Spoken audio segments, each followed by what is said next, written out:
everybody. And the Red Sox and the Orioles in Game 2 of the series. Sometimes the starting pitcher will dominate a team for one reason or another. And in this case, it's John Lester. It's been amazing what he's been doing against the Orioles. And our leading off segment brought to you by Firestone. We look at the numbers. They're incredible. He is 8-0 in 10 career starts against Baltimore with a 2.18 earned run average. 2 starts this year against the Orioles, 2-0, has not given up a run in 14 innings pitched and struck out 17 along the way. 8 career wins against the Orioles, double the victories against any other opponent. The Rays are up next with 4 wins. We welcome in Gordon Eads. And Gordon, for the Orioles, it has been a tough go of it this season, but especially in the American League East. You know, Don, I was talking to Dave Tremblay, the manager of the Orioles, during batting practice. I said, Dave, you couldn't do this if you tried. Your ball club. I mean, take a look at their record in the division. A combined 0-11 road games this season versus the Red Sox and the Yankees. 2-26 in their last road games versus American League East.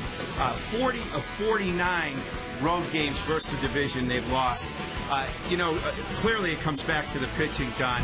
They're just not getting the type of pitching from their rotation. Milton's Rich Hill, a local kid, nearly dropped from the rotation. Jason Birkin, another young kid who's lost 8 straight divisions. They're each getting another shot to stay in the rotation. But until they can make up ground in the division, there's trouble here. Red Sox will try to keep that pattern going. We're back with the first pitch from Fenway Park after this.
Last night in beating this Orioles team 3-1 behind Brad Penny's win, and Papelbon saved as the Red Sox take the field tonight from Fenway.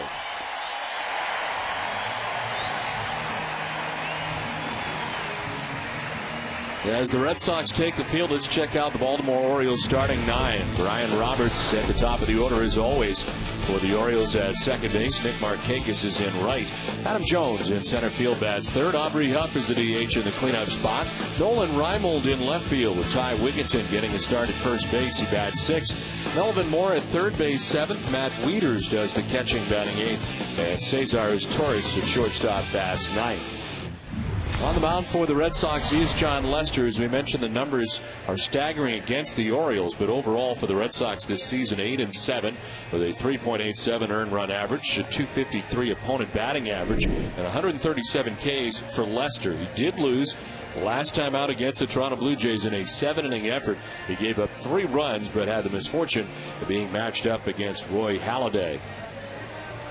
Defensively behind Lester from left to right across the outfield is Jason Bay in left, Jacoby Ellsbury in center, J.D. Drew in right, Mike Lowell at third base with Nick Green at short, Dustin Pedroia at second base, Adam LaRoche getting his first start in a Red Sox uniform at first base, Jason Varitek doing the catching for John Lester.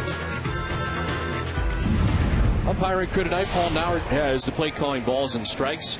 The crew chief of this crew, Joe West at first base, Ed Rapuano at second base, and Paul Schreiber is the umpire at third. A special night for Adam LaRoche, who joined the Red Sox after the trade on Wednesday, was here last night and in uniform, and Terry Francona felt like the best thing for him to do is kind of get acclimated to being a member of the Red Sox and check it out from the bench last night. Well, he's from the bench and in at first base tonight. And he's got to be ready to go, Don. I would think that it was hard for him to sit and watch last night. You kind of want to make a good first impression on your new teammates. I'm sure he's glad that he's not sitting through the weekend. A very good defensive first baseman, and ready to go as is John Lester. With Brian Roberts standing in on the right side, and the first pitch of this one's in there for strike one. Roberts 277 with 8 homers and 43 runs batted in. There's strike 2, and it's quickly 0-2. Lester pounding the strike zone. That's what he wants to keep doing. Ranks third in the majors and second in the American League. 10.9 strikeouts per 9 innings. There's this one tapped foul. It's still 0-2. You have to think in the Orioles dugout already, Don, there's this feeling that, Lester's got his good stuff again. We're in for a potentially long night. They have been down that road before when it comes to John Lester, who's 8-0 against this Orioles team, 2-0 this year. As he just misses outside. Well, now at the home plate umpire.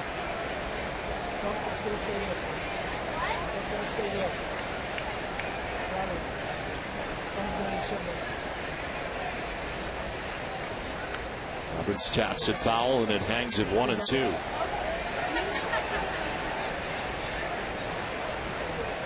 Lester third in the American League in strikeouts with 137 to start the night. Verlander first for the Tigers at 159, then Zach Greinke at 146, and then Lester.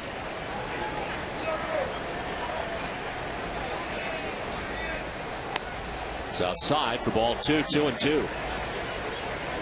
I don't think the Orioles would have too tough a time filling out their ballots for Cy Young Award, Don. The left-hander from the Red Sox would get a lot of support, and rightfully so. It's amazing how much he's dominated this club.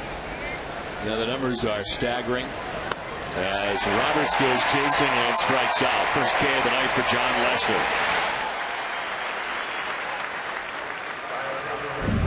Roberts got down 0-2, and Lester continues to pound the strike zone as he blows that one by him. Lester has been into double figures in strikeouts 4 times on the year. The most he's had is 12. Did that against the Toronto Blue Jays back on May 31st. And the numbers in 3 starts against the Orioles this year. He's not yet given up a run. There's Nick Markakis, who fouls it off to the left. He's throwing hard tonight out of the gate. 97 on that last delivery. And if there's anyone who should have an appreciation for a left-hander who can bring it, it's this hitter, Nick Markakis. We saw him make a great throw last night to nail Ellsbury. Markakis was a pitcher coming up through high school and all. Chop to third, Lowell to his left. And there's two down in the first.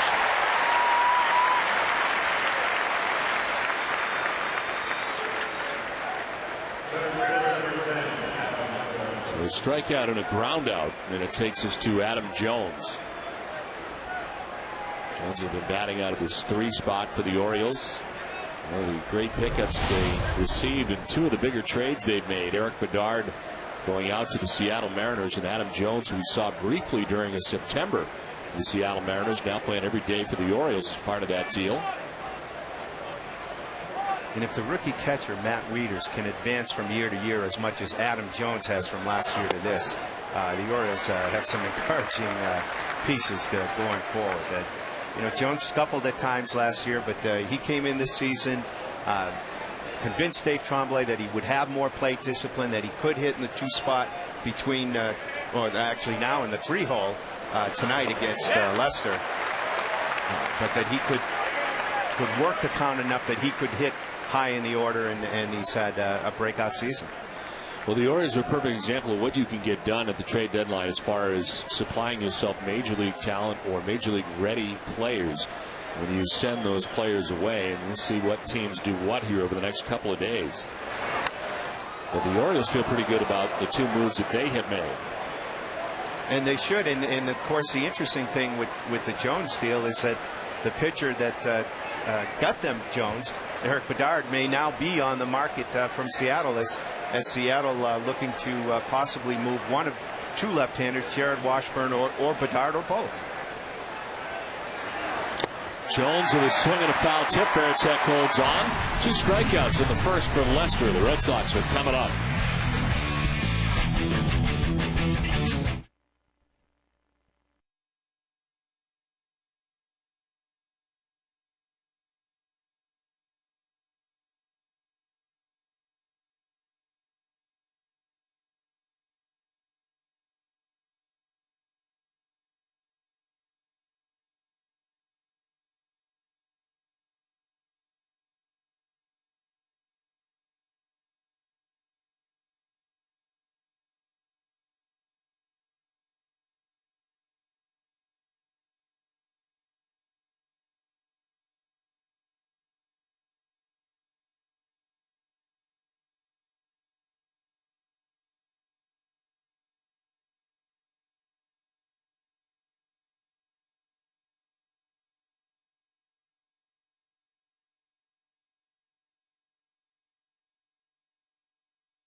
Lester with a 1-2-3 first inning as the Red Sox come to bat. They face Jeremy Guthrie, who's had kind of a disappointing year this year. 7-8, earned run average over 5 at 5.12. A win last time out against the White Sox, an 8-inning effort, giving up 2 runs. Ellsbury chops it right side to Ty Wigginton. He needs help, and Guthrie's there for the out. Red Sox lineup is brought to you by your New England Chevy dealers, and here it is. Dustin Pedroia, who was just grounded out, cleans it off in center field. Dustin Pedroia at second base. J.D. Drew in right field bats third with Jason Bay in left. David Ortiz, the DH, with Mike Lowell at third base batting sixth. Adam LaRoche at first base bats seventh. Jason Varitek doing the catching, and Nick Green at shortstop bats ninth. Donnie, you do wonder with Guthrie if he's one of these guys that the World Baseball Classic may have impacted negatively. You know, his mechanics just seem to be messed up throughout the spring. He tried to muscle through a lot of his pitches. I mean, the ERA is a point and a half higher than it was last season. And I think a big thing with this kid, too, is that he hasn't been able to get, when he makes a mistake, he's paid for it. He's given up 22 home runs already this season, which is 2 fewer than last year. 7 of them have come with 2 strikes, and that's not usually the count the pitcher's going to be taken out of the yard. What do you do about this WBC situation? The Red Sox have been impacted directly by Daisuke Matsuzaka. Pedroia came back early. Euclid came back early. I mean, it's clear that this has guys geared up earlier than they should be. Yeah, and as we see Dustin Pedroia take first base on the 4-pitch walk, Don. For one thing, they have to do, they have to shorten the period that they play this thing, and it drags on too long. Guys sit, particularly starting pitchers, it can impact negatively not getting enough work. In Daisuke's case, it was the opposite, too much work. You know, they've got time to look at this and tweak it. It's another 4 years before we have this thing again. You know, maybe you have it at a different time of year. I don't, you know, there's been talk about having it in the middle of the season, shutting it down for a couple of weeks. I don't know how practical that is. November, that's, you know, guys have already had a very long season. You're not going to have much enthusiasm for that. There are steps that have to be taken, though, because the Red Sox have too much money invested in a Daisuke Matsuzaka, for example, to have an exhibition tournament mess them up like this. Well, Pedroia at first, 1 out. J.D. Drew swings at the 0-2 and strikes out. Guthrie's first K of the night. He's out number 2 of the inning. Let's check out the Orioles defensively. Their defense is brought to you by TD Bank, as Nolan Reimold is in left field, Adam Jones in center, Nick Markakis in right, Melvin Moore at third base, Cesar Torres in short with Brian Roberts at second, Ty Wigginton at first base, and Matt Wieters does the catching, their 9th in fielding percentage in the American League. Now 2 outs, Pedroia at first base, Jason Bay the batter. Yeah, they kind of expected big things from Jeremy Guthrie, who had a very good season in his first year in Baltimore. He had first been with the Cleveland Indians for parts of 3 years, arrived in Baltimore in 07, was a 7-game winner his first year, then a 10-game winner in his second year. And of course, maybe one of his best outings ever was right here at Fenway Park, the Mother's Day miracle that came back. The Red Sox come back in that game after just a little pop-up that was dropped by Hernandez, the catcher, and then Sam Palazzo, on one of his last moves as the Orioles manager, made the pitching change at that moment for whatever reason. Yeah, things went south. You know, Jeremy Guthrie is a devout Mormon, went on a 2-year mission to Spain and all. Somehow I don't think he recollects this game as a miracle. No. For him, it was something much different. Yeah, it might have been divinely ordained, but it was no blessing for Jeremy Guthrie.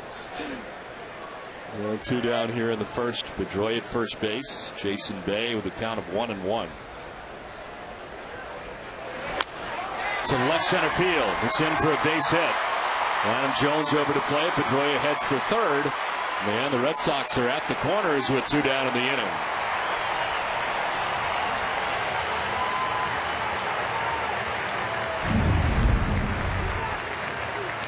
Guthrie tried to crowd Jason Bay that time with a pitch in. And just as we saw last night, Don, you know, when the Red Sox loaded the bases in the first inning, did not score, they're giving themselves a chance to jump to an early lead for John Lester. So it's first and third, 2 down. David Ortiz, a batter.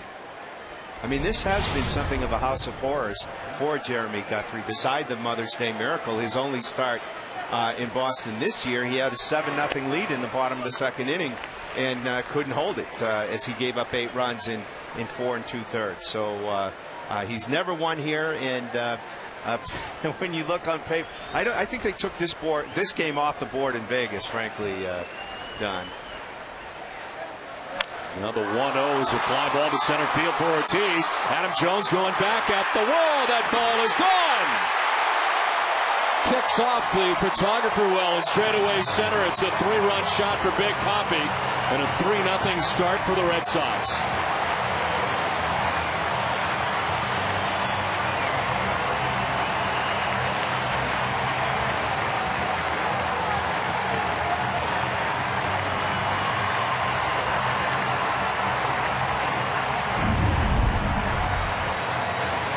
Now there's a component that's been missing from the Red Sox lineup since the All-Star break. The 3-run home run, Ortiz getting all of that, hitting it very close to the camera well there in dead center field in the triangle. That is a league-leading 23rd home run allowed by Jeremy Guthrie in 2009. And for David Ortiz, his 13th round tripper of the year. And it kind of underscores the point we made at the outset that Guthrie doesn't get away with mistakes he made. He left the pitch up over the plate and he took it out of the yard. Over the shoulder grab by Roberts to end the inning, but the Red Sox scored 3 times on the 3-run shot by Ortiz.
For the second here at Fenway Park.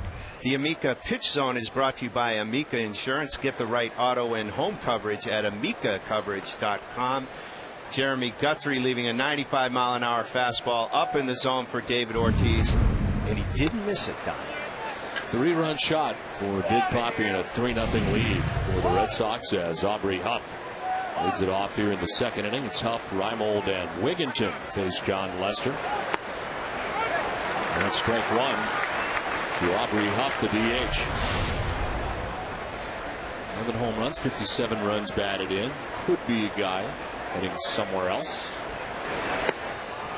Absolutely, Don.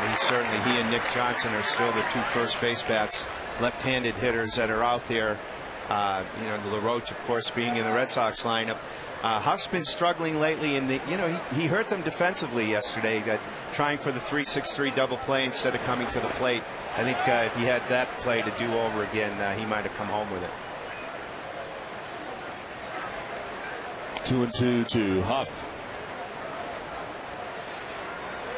He's DHing tonight as John Lester had a 1-2-3 first inning, 13 pitches thrown. He struck out 2 batters and got a ground out. And a quick and tidy first. His offense takes over in the bottom of the first. And things are looking up. Strikes out Huff. There's the third strikeout of the night for Lester. Let's check in with Heidi Watney. Well, Don, Adam LaRoche has made his debut in a Red Sox uniform at first base tonight. And Terry Francona now has the challenge of getting LaRoche, Kevin Youkilis, and Mike Lowell all playing time at 2 positions. And this isn't going to be like a rotation. I mean, Ukes, our first baseman / third baseman, like Happy Gilmore. But I just thought, he's a little beat up, and I don't think, he's hit a couple balls off his leg, and he's been missing a little bit. I just thought it was a good night to go ahead and do it. Now, that manager interview is brought to you by Bigelow Tea, Terry Francona's green tea of choice. Don? All right, Heidi, thank you very much. And Gordon Eads, the question for you is, how is this going to work out? Any idea? I thought the question for me is, Happy Gilmore? There's a cultural reference for you. It's gonna be tricky, and I think much of it depends on Mike Lowell's health. As long as Mike Lowell is healthy and producing, which he has been since the break and since coming off the disabled list, he's still going to get out there a fair amount of time. On the other hand, LaRoche has been an everyday player. He's not accustomed to sitting for big lengths of time. So, you'll see Ortiz sit maybe a day a week, and one of these guys will DH, and Youkilis sitting tonight after the 3K night last night. But it'll challenge Francona a little bit. It'll challenge the Happy Gilmore side of his personality. Well, Nolan Reimold walks first base runner of the night for the Orioles as he makes his way down to first with one down here in the second inning. And Ty Wigginton coming up. Lester not pleased with that last sequence. Ty Wigginton, who appeared in the game last night as a pinch hitter, took over at shortstop defensively. Very versatile. For Tampa Bay Ray, Houston Astro, and the Met for that matter as well. Takes a pitch outside for ball 1. Even played a little shortstop last night, Don. Yes. Wigginton is a guy that you would think, again, for a team looking for precisely that, some versatility, could be out there. He is signed through another year, but it's pretty modest money.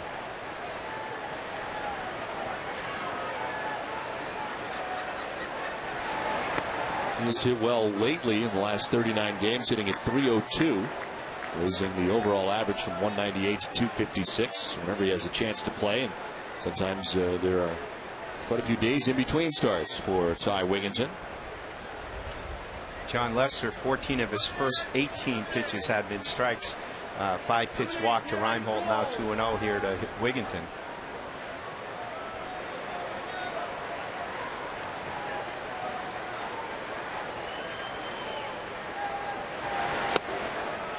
There's a strike, 2-1.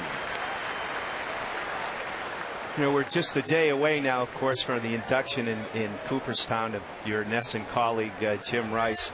I've got to mention, though, Ricky, of course, is going in too as well. Ricky Henderson, who was here for a year with the Red Sox. Great story at the end of his tenure with the Red Sox. This one chopped up the middle. Pedroia will flip to second for one on to first. They cannot pull it off. As beating it out at first is Wigginton, but Reimold at second is retired. It gives us a chance to hear the rest of Gordon's story. Go ahead, Gordon. Red Sox chairman Tom Werner went to Ricky with a week left in the season. Said, Ricky, what would you like for a going away present? He said, well, I kind of like John Henry's Mercedes. And Werner said, kind of tough to get a replica of that in a week's time, Ricky. And he said, no, I mean that car. So in the end, they end up giving him this beautiful red Thunderbird, and Ricky comes out on the field and says, whose ugly car is on the field? I remember that.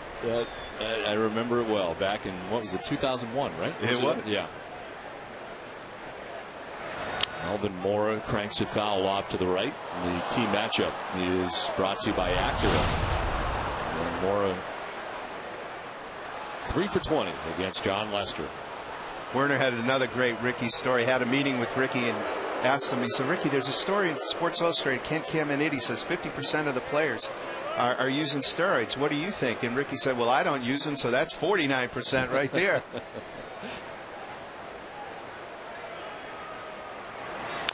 This one is to third. Lowell on the run has one chance barehanded and ends up having no chance as Moore gets down the line well, an infield hit as Wigginton takes second. It shouldn't shock you, Don, that up in Cooperstown, Ricky told Nick Cafardo of the Boston Globe that he could still play and lead the league in stolen bases. He was calling around looking for a job. One of the guys he called was Kevin Towers, the general manager of the Padres. He said, he left a message saying, "This is Ricky calling on behalf of Ricky. Ricky wants to play baseball." Well, I'm wondering if his speech is going to be in the third person, whether or not he'll continue that as he has over the years. Well, as I mentioned last night, he did attend a speech class at a Bay Area college and had the students critique it. I suspect the third person's going to be dropped. Matt Wieters stands in on the right side. First time I met Ricky Henderson, he got on the elevator in Tampa in the hotel. We had just arrived in Tampa. He was with the Red Sox, and he got on the elevator and he said, "Ricky is tired." I didn't know who he was talking. I said, "Don is tired." That was the first experience I had with Ricky Henderson speaking in the third person. This one is fouled off to the right, and it's 1-1. This story I have not yet confirmed, but it's a classic, and it sounds like Ricky, after the Red Sox finished their sweep of the Cardinals in the 04 World Series, Ricky called Fenway wondering if there were tickets available for Game 6. He's a great character. 2 down for Matt Wieters, who has a count of 1-1. And it's ball 2, 2-1. Pretty indisputable, Don, the greatest leadoff hitter in history. No question.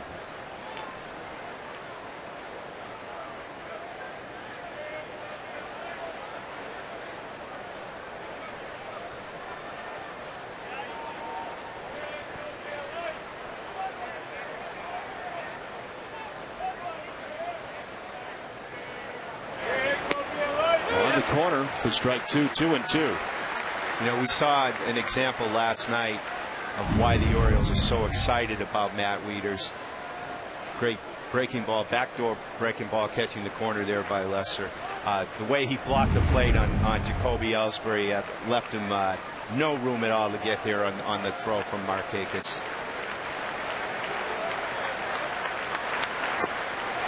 Framed by Veritek, and it didn't miss by much. 96. And the fastball, it's a full count. Let's see where this ended up. Inside. I think Wieters is still trying to find himself at the plate a little bit. He's been a little bit late on pitches. That's a great deal of responsibility as a rookie to come up and handle the pitching staff, and I'm sure that's where he feels his primary responsibility is now. Runners off on the 3-2, and it's grounded down the third baseline, foul. Here's the block you were speaking of last night. He was well out in front of home plate, and Ellsbury no chance of getting in. And what a throw from right field from Nick Markakis.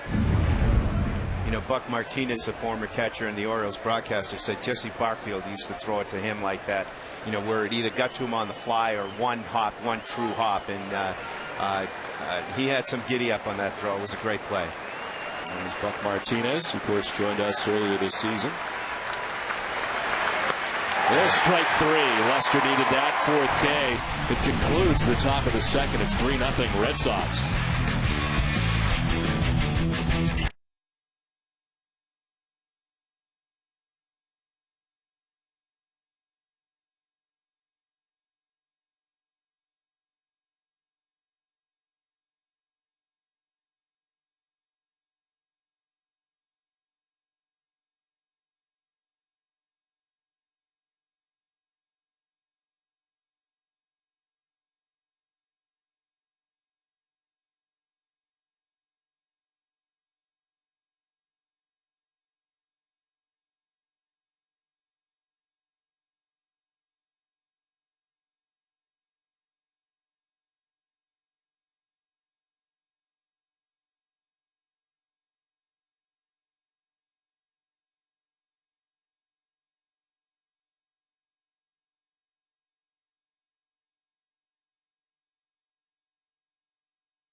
LaRoche.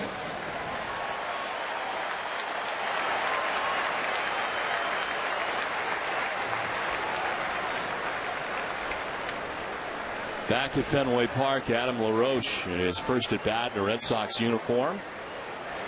Mentioned earlier, 3 games here at Fenway Park for LaRoche, all coming as a member of the Atlanta Braves.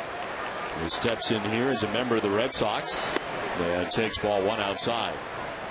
Rather tepid, maybe polite reception that LaRoche got from the Fenway crowd. I think there's people sitting back saying, show us what you got, son. Off the end of the bat, cued towards third. Mora gathers and throws out LaRoche for the first out here of the second inning. This week, Heidi's top 9 countdown of all things Sox includes highlights from the Cape Cod League All-Star game here at Fenway. Catherine Tappan's conversation with Michael Dukakis on the Red Sox and plays of the week and more. Join Heidi Sunday at noon just before live Sox-Orioles coverage begins for the Ultimate Red Sox Show presented by Arbella Insurance, here for good. Now 1 out in the second inning, and Jason Varitek coming up.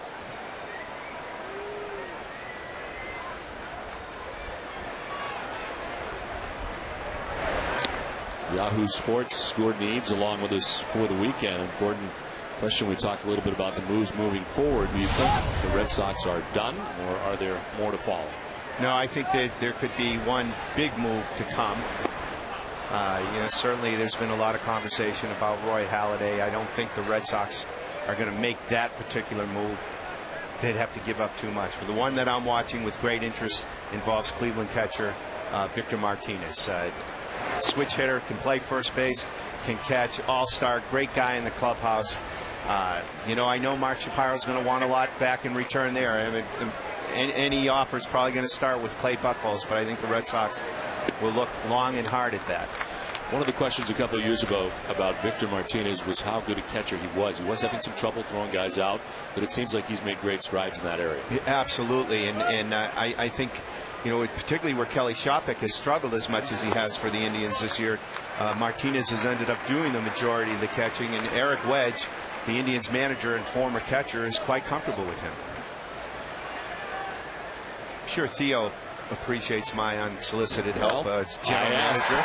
It's a right field for Varitek. Down the line, it's a fair ball. Over is Markakis, but it'll jump up into the seats. It's a ground rule double for Jason Varitek with 1 out to begin this bottom of the second inning.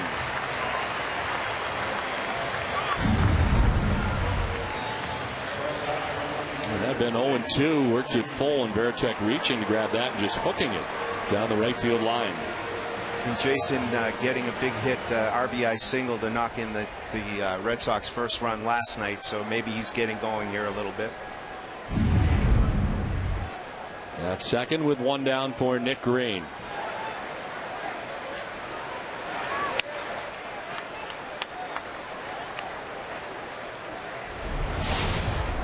Don, I know I've probably exhausted my quota of Ricky stories, but I got to tell you one more.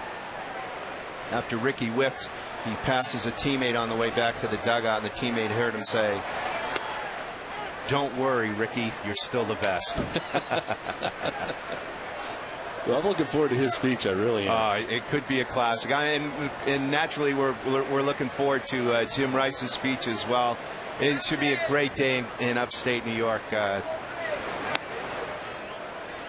I thought it was delightful. If you remember, Don, the press conference that Jim and Ricky had in New York after they announced their election, it was great to see Jim that animated and having that much fun, and Ricky's a trip anytime you put him in front of a microphone.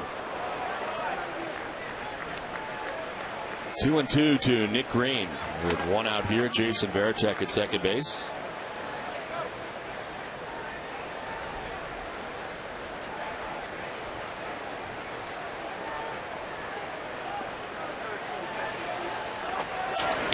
Swing and a miss. Green strikes out. It's the second K for Guthrie. 2 down here in the second. Guthrie back to the fastball, and it grabs that outside corner. Is chasing after it is Guthrie. There's Green on Guthrie for the second strikeout for Guthrie. And you can see there, Don, that that Guthrie was working him away on all 5 pitches and finally got him to bite and chase on the last one. So 2 down, Varitek at second base, and here's Jacoby Ellsbury, second time through now for the Red Sox against Guthrie.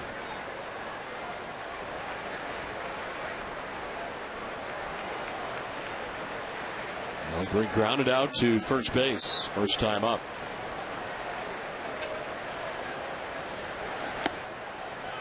Jacoby with a couple of hits here last night, going 2 for 4 after a very quiet road trip. He had been just 1 for 16 on the last trip for the Red Sox between Toronto and Texas.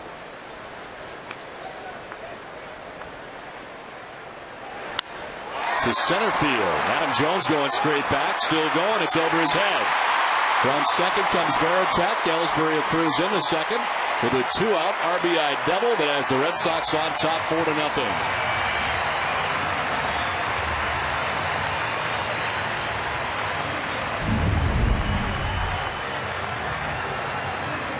Ellsbury drives this on straight at center fielder Adam Jones, who turns back immediately. He knows this is over his head.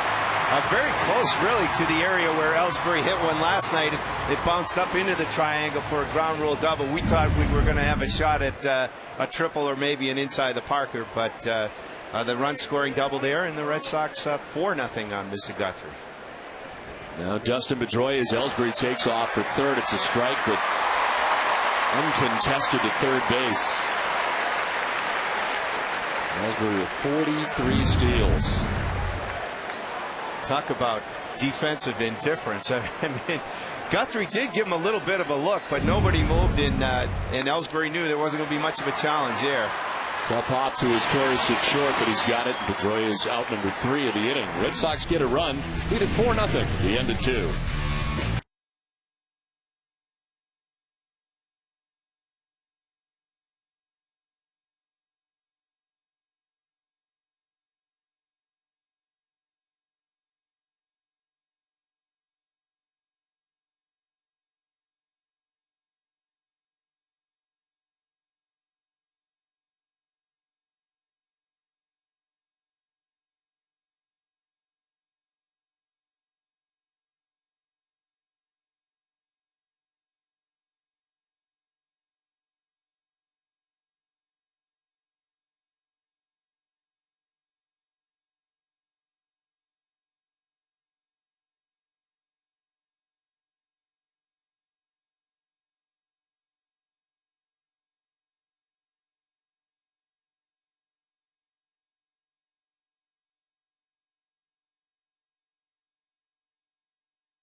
Third inning, Cesar's Turris to lead it off for the Orioles, number 9 batter, switch hitting shortstop. In talking before the game with Dave Tremblay, the Orioles manager, Don, he had a couple of very large visitors. On the ground at Pedroia at second base for the first out of the inning. Decided to bring you up to speed with the AT&T Rapid Rewind.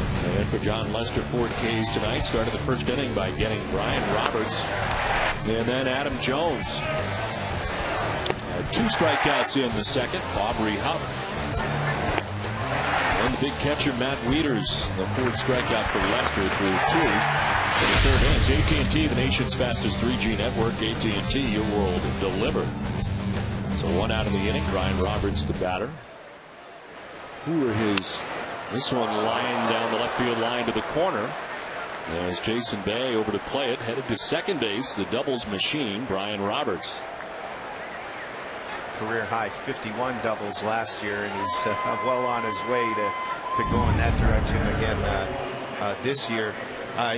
Tremblay's visitors, Don, was the captain of the 1988 national champion Notre Dame football team, and one of his buddies. Tremblay's a huge Notre Dame fan. He went to New York Brockport University and did his graduate work at Penn State, but huge Fighting Irish fan. Had Lou Holtz speak to the Orioles in spring training this year. Holtz must not have brought his A material, judging by where the Orioles are in the standings. Well, Dave Tremblay here watching his Orioles trailing 4-0 as they come to bat here with one out. Roberts at second.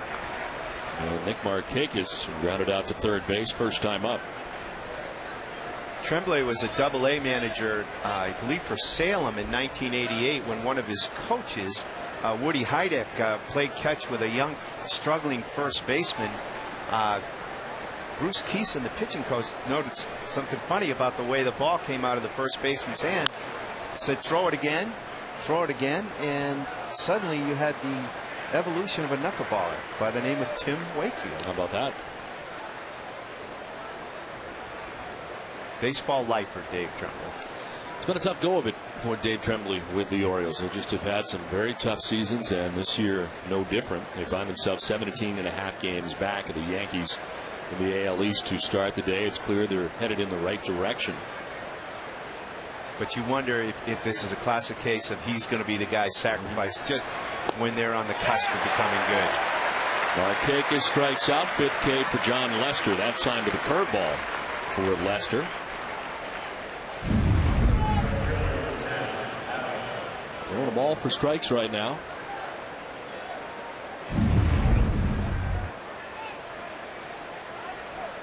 So 2 down. Roberts at second base, and Adam Jones coming up.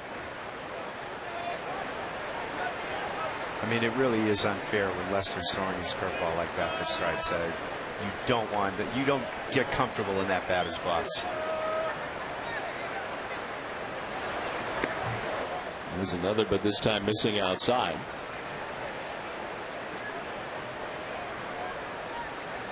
They lost 3-1 last time out at Toronto, as we mentioned. Matched up against anybody else, you give up 3 runs. Usually the Red Sox offense, which usually scores around 6 runs a game, well, they give you plenty of offense. That day the Red Sox were dealing with Roy Halladay, who was as good as he's ever been against the Red Sox that afternoon in Toronto. And you wonder, Don, if last night's outing for Roy Halladay might have been a farewell performance. If it was a great one. He gave up, what, a couple of runs, I believe, punched out 10. If you're J.P. Ricciardi, do you let him make another start before the trading deadline? I say no. This is on the ground foul. Everything you hear, anything different from what we heard last night as far as where Roy Halladay may go? No, I think the Phillies are very much the leader in the clubhouse as a team that could make this happen and maybe quickly. They're balking at giving up both their top young pitching prospects, Happ and Drabek. If they can somehow use another piece to get this thing done, it'll be done. You always wonder about the Yankees, though, don't you, Don? At the 11th hour. and the first time. And with Chien-Ming Wong scheduled to go see Dr. James Andrews in Alabama Monday, there are concerns about his shoulder. If he's out for the season, you just wonder. The Yankees have been laying in the weeds here. Very quiet. Other scouts have said, they haven't seen too many Yankee scouts.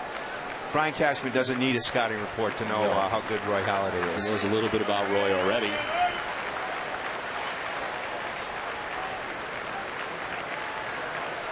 The 1-2. Swing and a miss. Lester's 6th strikeout ends the top of the 3rd. 2.5 in the books, 4-0 Boston.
4-0 Red Sox on top as we head to the bottom of the third inning. J.D. Drew, Jason Bay, David Ortiz to face Jeremy Guthrie, who gave up 3 runs in the first and a run in the second. JD, of course, having a house guest this weekend, and indefinitely, I suppose, with Adam LaRoche. Who played together in Atlanta.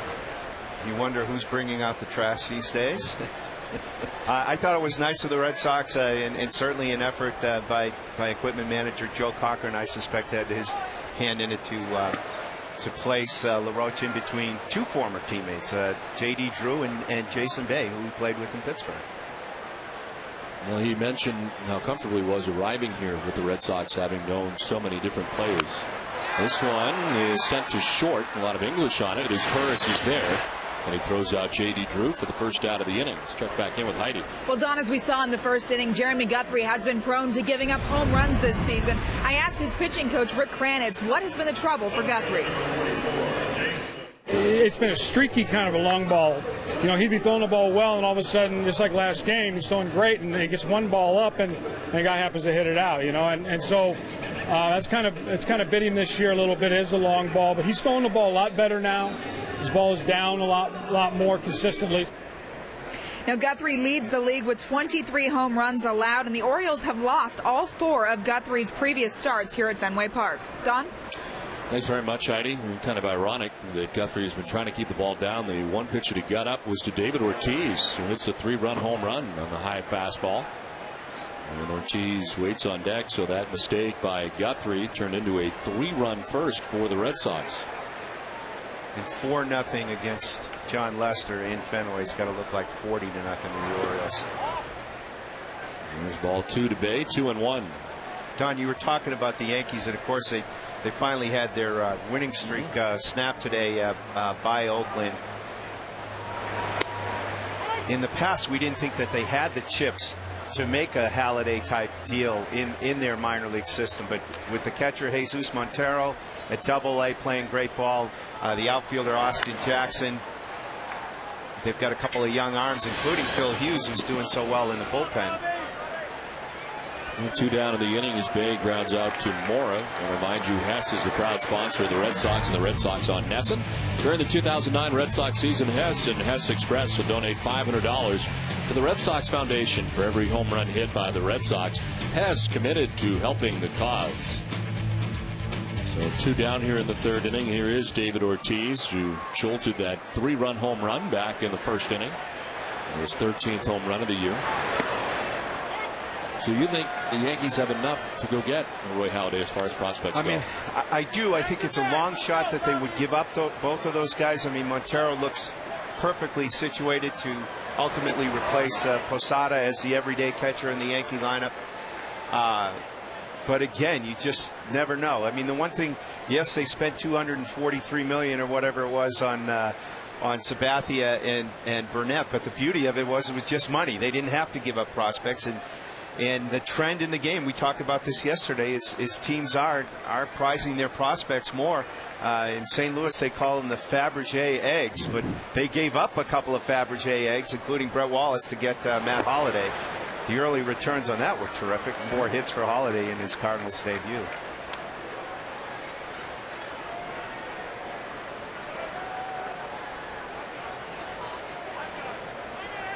You know, another Fabergé egg, we just saw a shot of bench coach Brad Mills with Francona. His son Bo is one of the top prospects in the Indians organization. 92-mile-an-hour fastball that gets a piece of Ortiz. So he heads down to first base. 2 outs and nobody on. This pitch right at him. Grazes him as he back out of the way.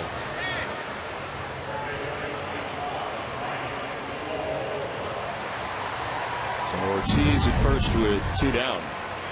Big Papi showing a bit of nimbleness there to get out of the way of that Guthrie pitch. I'd say he could put some ice on it, but that would probably remind me of another Ricky Henderson story. Oh boy, we got more. Ricky spent 3 days on the disabled list with frostbite in August. How did he get him? Fell asleep while wearing an ice pack. He's been fouled off to the right, and it's 0-2.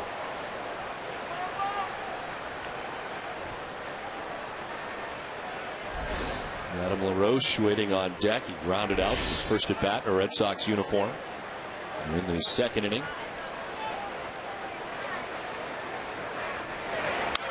Roll to right. Markakis was deep coming in, and he'll make the catch out there in right field.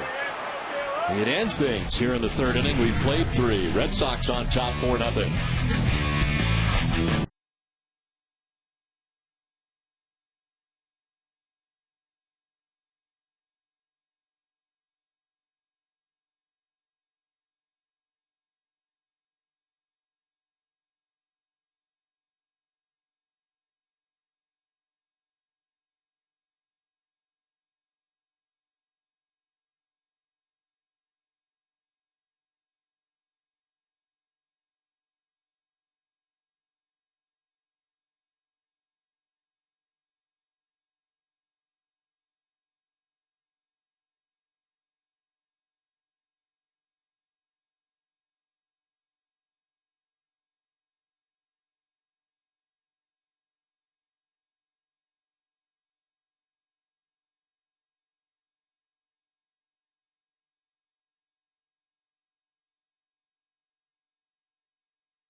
Top half of the fourth inning back at Fenway Park. John Lester with 6 strikeouts through the first 3 innings. Aubrey Huff not waiting around. Flips a fly ball to left. And Jason Bay takes care of for out number 1. We talk a lot about the trade deadline as the trade deadline approaches. On Friday, stay with NESN.com all day for developing rumors and related news. Then at 3 p.m. join Tom Caron and the rest of the team for NESN's baseball trade deadline special. They'll uncover the latest rumors and keep you up to date on the complete trade picture as it develops. That's Friday all day on NESN.com and live at 3 here on NESN. 1 out for Nolan Reimold, who takes strike 1. He walked his first time up.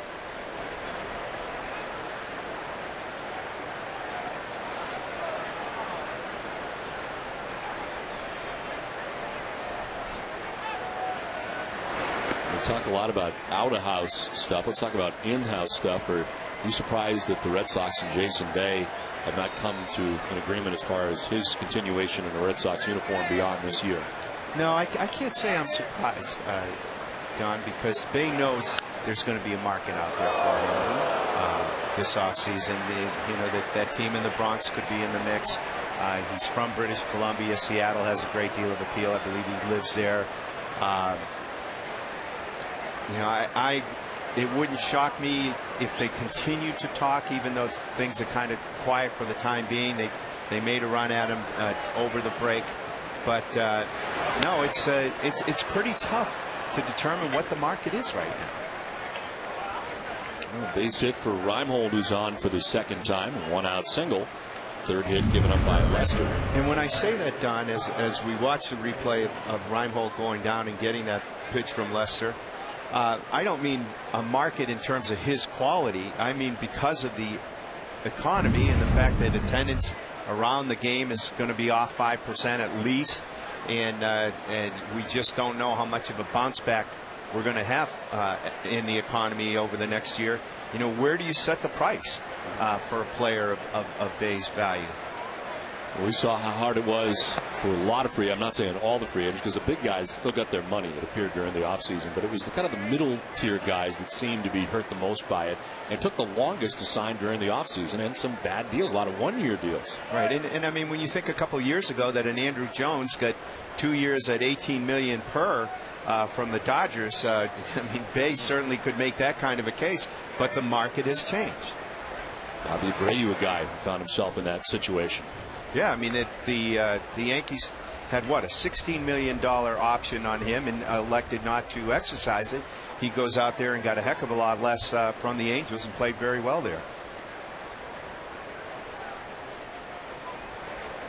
Well, one down, Nolan Reimold at first base. Ty Wigginton, the batter, ahead in the count, 2-0.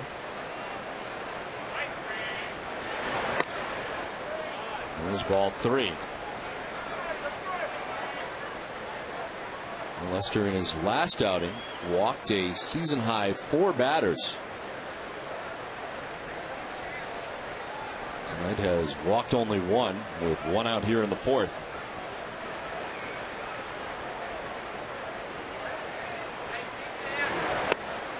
There's a strike. 3-1 to Ty Wigginton.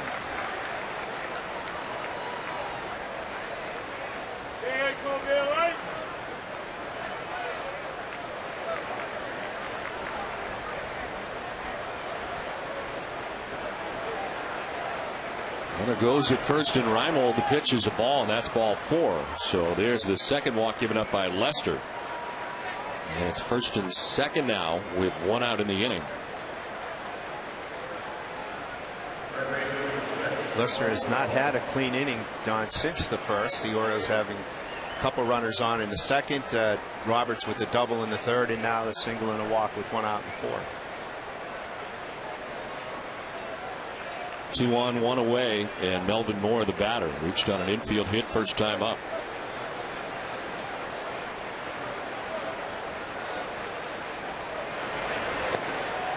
Swing and a miss defensively that time by Mora. Well, look at the work that the Red Sox did during this last offseason. Pretty impressive. The guys they were able to wrap up. You think about Youkilis and Pedroia, the guys on the right side. John Lester, one of those guys. So a lot of business taken care of during the offseason. Make sure that the guys who came up through the system, the core guys, are here for the future. Right, and they made the same effort with Jonathan Papelbon, who elected to go to arbitration instead of accepting a multi-year deal. They settled it without a hearing, but he had a chance for a 2-year, $14.75 million deal and turned it down, deciding he'd take his chances going year to year. Coming up, you know, Josh Beckett, that'll certainly be fodder for conversation this winter, I would imagine. You know, start talking about an extension for him. The brain trust will be busy, as there's more to be done, always is.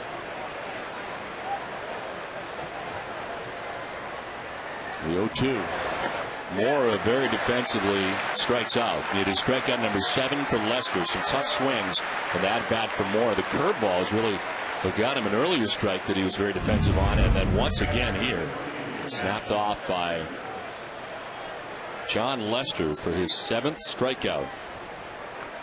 Just not a good looking swing for Mora. So 2 down here in the 4th, and Matt Wieters coming up.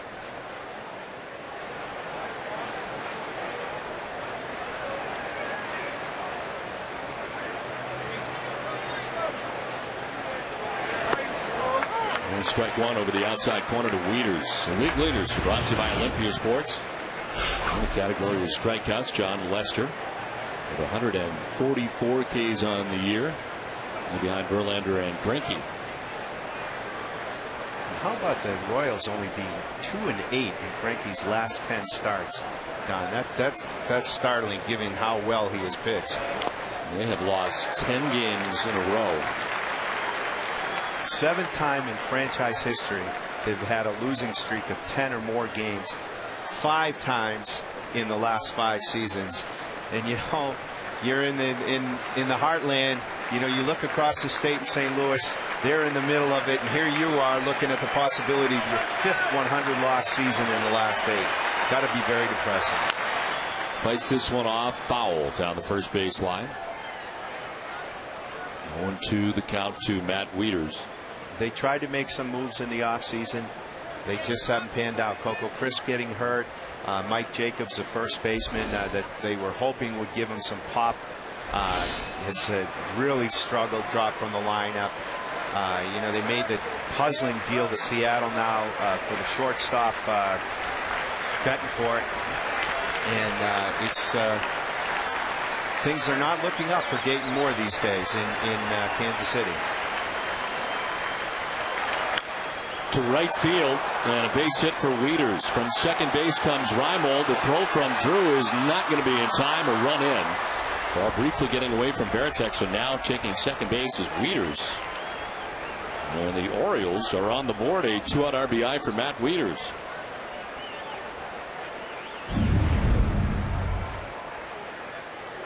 Wieters going with the pitch the opposite way. Drew cuts the ball off, but then he overthrows the cutoff man. Varitek having to come hustling up to get the ball, allows Wieters to stroll into second base. Not a good throw by JD. They charge JD with an error that allows Wieters to take second base. So it is second and third, 2 down, and Cesar is Turris, number 9 man, with a chance to do some damage here. As he rolls one down the third baseline, Lowell's got to hurry up and can do nothing with it. A run scores. From third base, Wigginton is in, and it is now 4-2.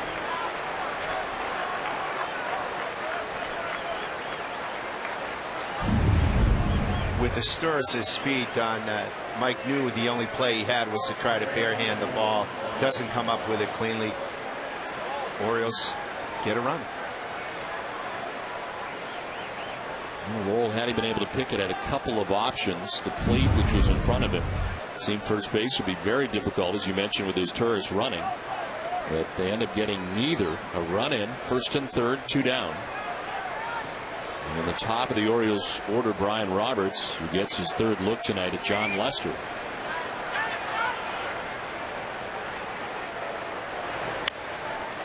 To short and right at Nick Green. It ends things here in the 4th, but not before the Orioles put 2 on the board. It's 4-2 Red Sox.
Last half of the 4th inning at Fenway Park, as the Red Sox enjoy a 4-2 lead over the Orioles, but Baltimore coming up with 2 runs in the top half of this inning off John Lester. Adam LaRoche in his second at bat in a Red Sox uniform at Fenway Park. Grounded out to third base, first time up. Pretty pronounced open stance there by LaRoche. Yes. Pops it up to short right. Markakis coming in. Roberts out. Markakis takes charge and handles out number 1. The all-inclusive Monster Road Trip is available for the August 11th through the 13th games against the Tigers and the August 24th through the 26th matchups with the White Sox. Once in Boston, you get limo service, luxury hotel accommodations, and a pregame visit to the field. And you see the game from the Monster seats. A limited number of spots remain. So act now. Visit redsox.com/Monster Trip now. All of those things are things that Gordon Eads is used to getting on a daily basis. 1 down for Jason Varitek. Doubled his first time up. I've seen how you travel. Rock star, yeah. Yes, absolutely. Varitek with a pop-up foul third base way. Mora over to make the catch. Good running play by Mora. Never gave up on it. Makes the grab in front of the seats. As Varitek retired for the second out of this 4th inning.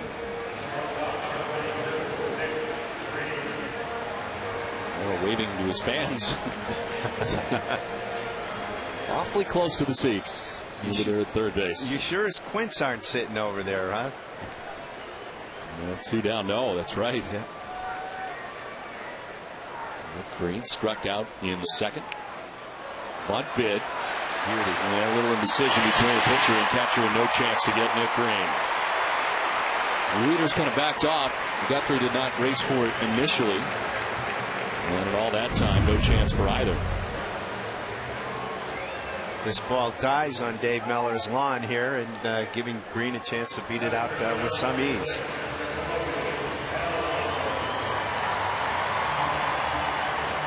No credit Nick Green. He's been struggling at the plate lately, trying to find a way on, and he bunts his way on. With 2 outs here in the 4th.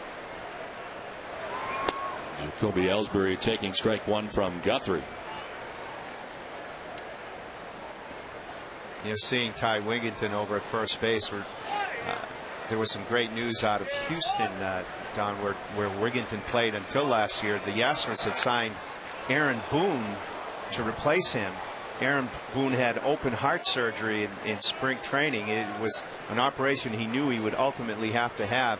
He's got a foot-long scar on his sternum. Well, this week he's rejoined the Astros, been taking batting practice about another week or so. Hopes to be sent out on a rehab assignment.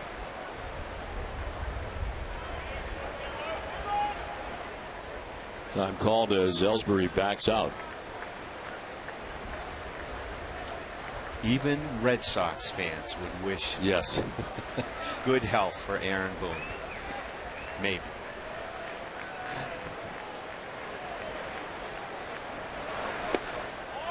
Framed by Wieters, but it's outside. 1-2.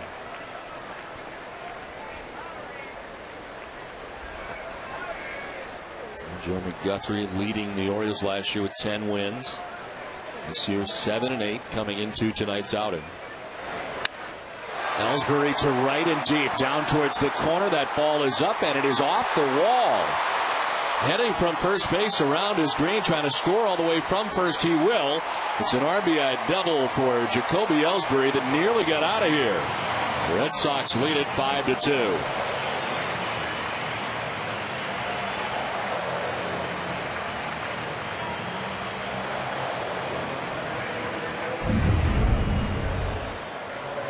Coming off the bat, Don, you thought this ball had enough lift that it would clear the low wall in right field. I think Jacoby actually thought he might have had a home run. Actually hits the base of the wall before Markakis is able to retrieve it and get it back into the infield, but not before Nick Green scores.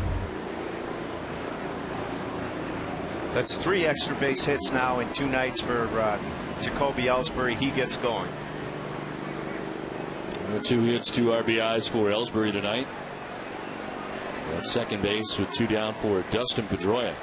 And this time Guthrie makes sure that Ellsbury can't just stroll into third base, bluffing the throw to second. Ellsbury stealing on him in the second, taking third, grabbing his 43rd stolen base of the year. Robert shaded a little more to the bag, trying to keep him honest. Makes a move to the bag. There's the throw. Very close, and they got him. How about that? So Guthrie able to pick off Ellsbury to end things, and the second Red Sox get a run. It's 5-2.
Back at Fenway, and it's to the fifth inning we go. Red Sox on top 5-2. Nick Markakis down the first baseline. It's a foul ball. Indication by Joe West. And this is what ended the inning, is Jacoby Ellsbury, who had stolen third base earlier on Guthrie. Not this time. Guthrie's trying to keep him close, ends up picking him off. Jacoby getting a little comeuppance here from Guthrie. You can't end an inning like that, Don, being in scoring position and getting picked off second base. I'm sure Ellsbury is not very happy with himself at the moment.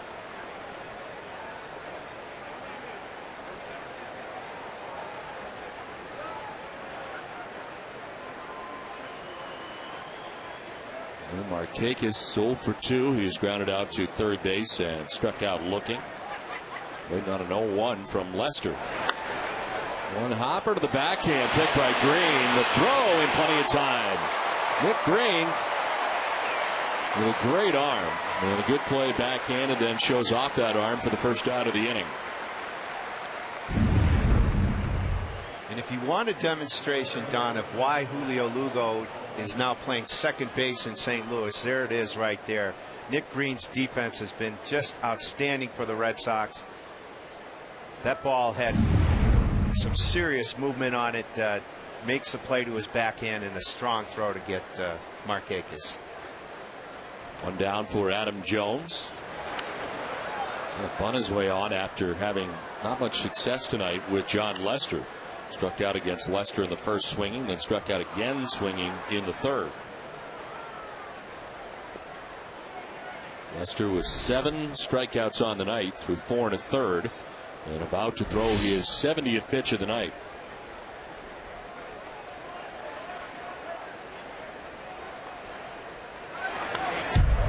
It's 0-2. You know, when you look at this Orioles lineup, Don, one thing that does leap out at you a little bit is the fact that there are, how many guys on this team have an experience of winning in the big leagues?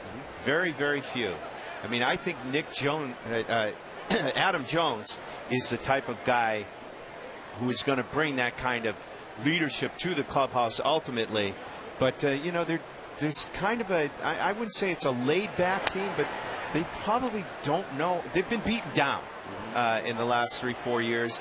That's why you need this changeover in personnel where you get a Jones, you get a Markakis, you get a Wieters, and hopefully these guys will grow up learning to win together.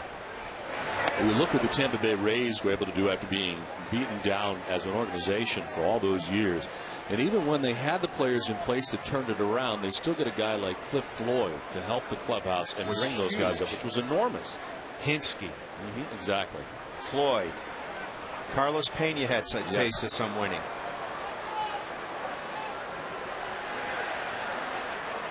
And 2-2. Jones fouls it off. Troy Percival, Dan Wheeler, you know, guys from organizations where they had one. And yeah, we've known for years that the Rays, I mean, by virtue of getting to draft at the top of the draft first round every year, the talent was coming, but they needed some of those pieces to teach them how to win, and you don't see that here with the Orioles. Jones lines it foul back into the seats.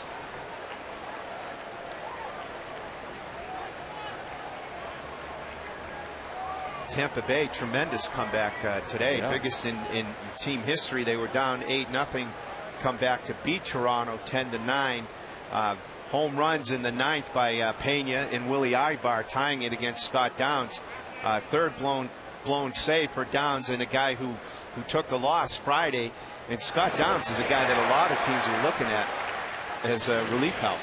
Jones strikes out for the third time tonight. Got away briefly from Varitek, who throws him out. It is the 8th strikeout for Lester. And there's 2 down here in the 5th inning. Well, now we know why Jones tried to bunt his way on, Don. Chases a pitch in the dirt there. Varitek retrieves, easy toss to first. So 2 down, and Aubrey Huff coming up. Huff is 0 for 2. So the line for Lester. The runs for the Orioles coming last inning in the 4th. It's ball 1 inside. Lester with at least 1 strikeout in each of the first 5 innings here, Don. 2 apiece in the first 3 innings. Got Mora in the 4th, and now Jones here in the 5th.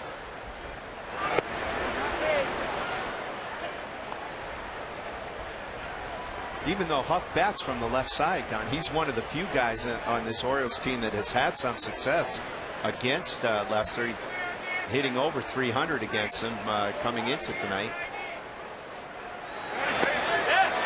Swing and a miss at the 2-0 pitch, and it's 2-1. A lot of time those left-handed hitters welcome the night off against a tough lefty. Although that was one thing I always admired about Mo Vaughn. Never took a night off against Randy Johnson or some of the Andy Pettit, any of the tough lefties. There's strike 2, 2-2. And of course, Mo Vaughn inducted into the Red Sox Hall of Fame this past offseason. It's great to see Mo doing some great things in the real estate field, particularly in developing projects for low-income folks in New York and also now in New England.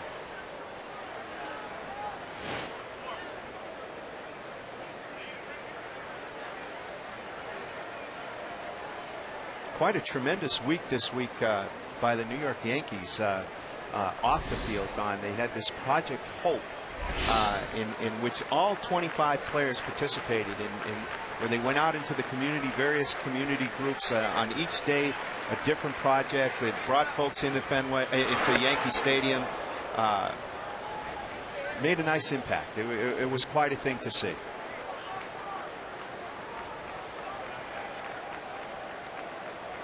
Well, the Red Sox on top here, 5-2. John Lester has 2 outs in the 5th. A full count to Aubrey Huff. On the ground to Pedroia at second base. On to first. So 1, 2, 3, 5th for Lester. Halfway through this one, Red Sox lead at 5-2.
5-2. The Red Sox on top as we head to the bottom of the 5th inning.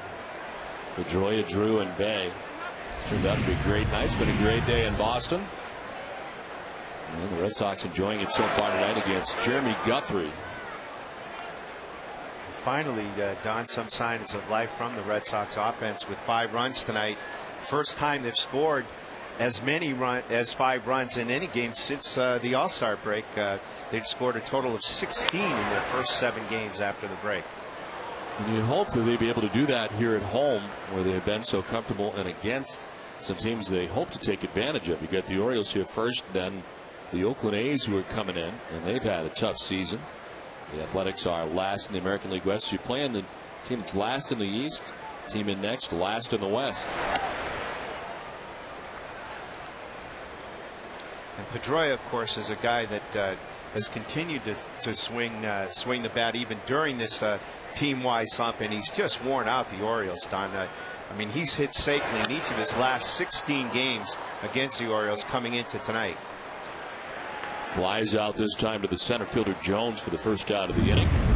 When you want pizza and a Coke delivered right to your seats, it's Papa time. Call Papa Gino's for delivery and be automatically entered to win Sox tickets plus in-game delivery. What's better than that? Visit NESN.com for details.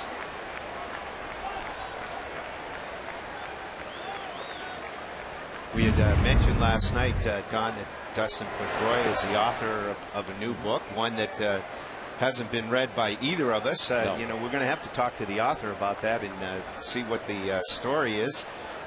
Does remind me of one of my favorite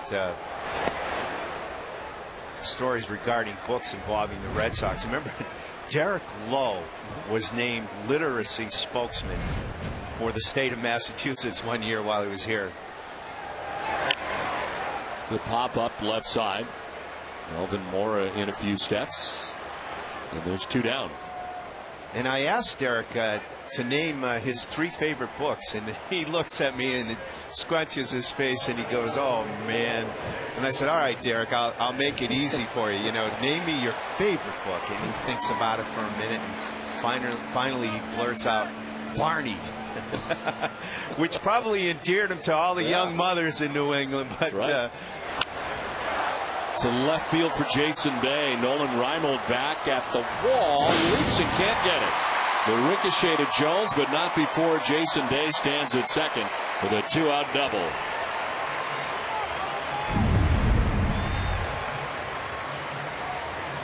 That is right in Jason Bay's wheelhouse, and he lifts it to left center. It looked like Reimold had it lined up there for a second. It hits off the top of the scoreboard and right to Adam Jones. Bay's at second with 2 down, and David Ortiz coming up. This is a very encouraging sign for Jason Bay. I mean, he has really struggled not just on this road trip. 5 for his last 35 coming into the game. You know, we wondered if maybe the talk about his contract extension had been a distraction, but with 2 hits tonight, you know, maybe he's finally coming out of it. First extra base hit for Bay since July 18th in Toronto. And intentionally walked David Ortiz. And with 2 outs, hit the 3-run home run in the first. Not going to give him a chance this time. There is action for the Orioles in the pen. Brian Bass, right-hander, is up.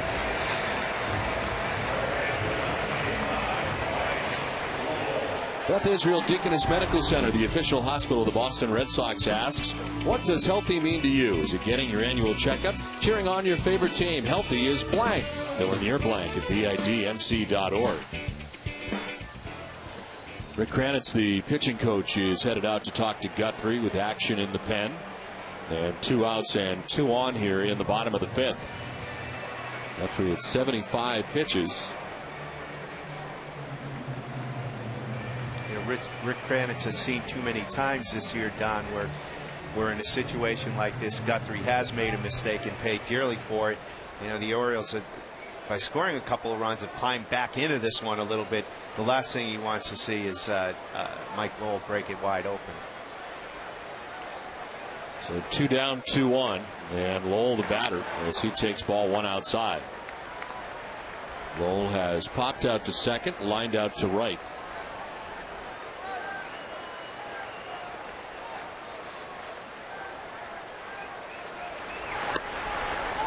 On the corner for strike one. Well, Guthrie coming in 1-2 with a 4.01 earned run average in 9 games against the Red Sox.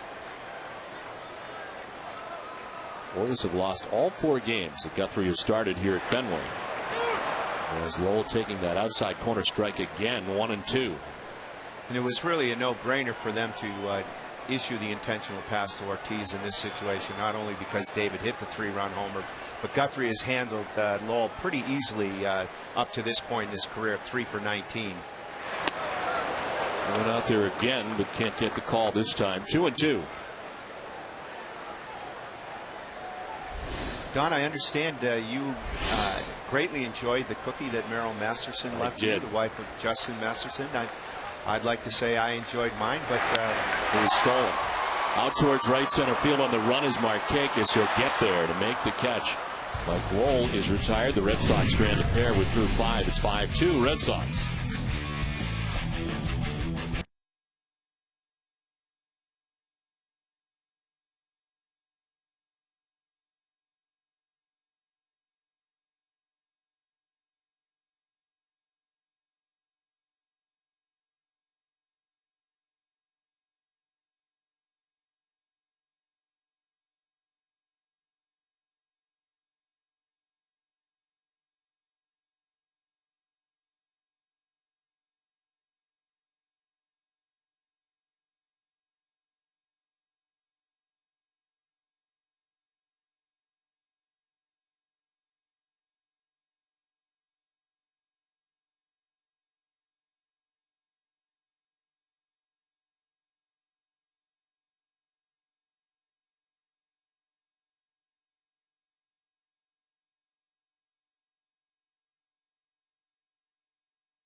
Sixth inning from Fenway. It's 5-2. Red Sox on top. Lester back on the hill.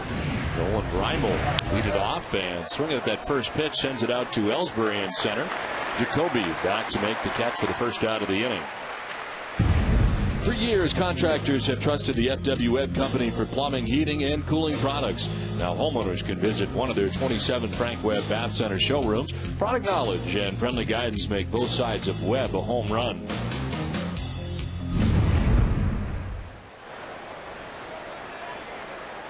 One out in the sixth inning. Don, I was mentioning to you a little larceny that took place before the game when Merrill Masterson left cookies for you and your number 24 caller analyst. You know, while the 2 Bears were away, evidently Goldilocks came in and Ms. Watney spirited away the cookie and enjoyed it greatly, I should say. Line to right, the base hit for Ty Wigginton just over the outstretched glove of Dustin Pedroia at second base. Tried to time the leap. Wigginton's first hit, third time he's been on base tonight. You know, it's pretty safe to say, Don, that John Lester loves to work in Fenway Park. I mean, he's 20-5 in his career at home. And if you look at the guys who've won at least 20 of their first 25 decisions in Fenway, what a list. Smokey Joe Wood, Babe Ruth, Ellis Kinder, Dennis Eckersley, and Pedro Martinez. That's pretty good company. Broken bat, fly ball to right. Drew back to make the catch for the second out. Lester was kind of mindful of where that bat was headed. He was headed back out to the mound after it broke. And Mora flies out, and there's 2 down.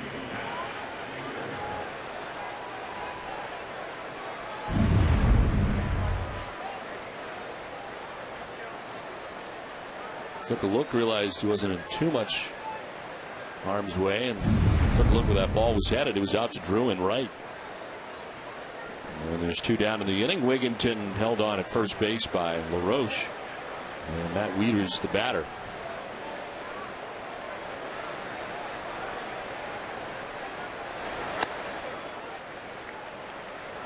When I was in Los Angeles covering the Dodgers, Don, they had a bullpen catcher, Mark Cressy, who used to take broken bats and made lamps out of it, and actually made a nice little side business for himself there. Runs a rather well-known baseball camp now.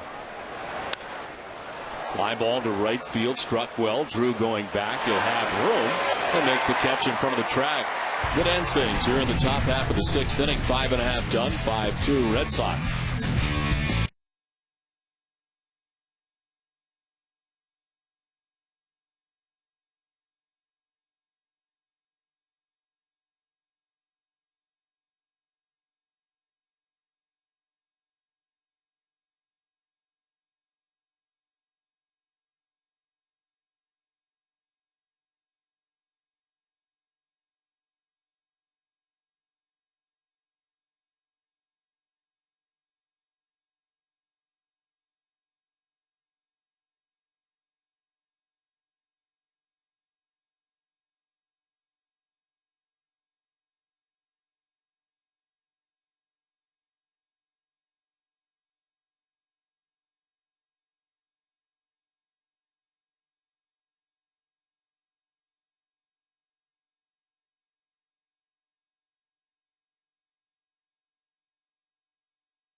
Five to 2 Red Sox on top of the Orioles. The last half of the 6th inning, the bottom third of the Red Sox order.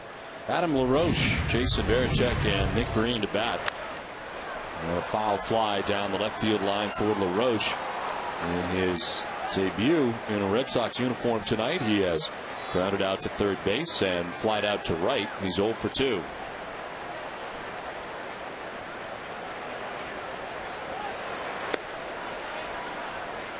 Adam LaRoche, Don, I'm sure wouldn't mind tasting a little bit of the excitement that Jason Bay had in his Fenway debut. If you recall, Bay had a triple and scored both of Boston's runs, including the game winner in a 12-inning win over Oakland. And LaRoche flies out 0 for 3 tonight. For the second straight year, NESN is proud to bring you exclusive live coverage from Bristol, Connecticut of the Little League New England Regional Tournament, presented by Stop and Shop. Cheer on teams from your own communities as they fight to earn a spot in the Little League World Series in Williamsport, Pennsylvania. Live round-robin coverage begins Wednesday, August the 12th. It's always a great event, and we look forward to seeing it on NESN. One out here in the 6th inning. Jason Varitek, the batter. He doubled in the 2nd inning, fouled out on a great running catch by Melvin Mora.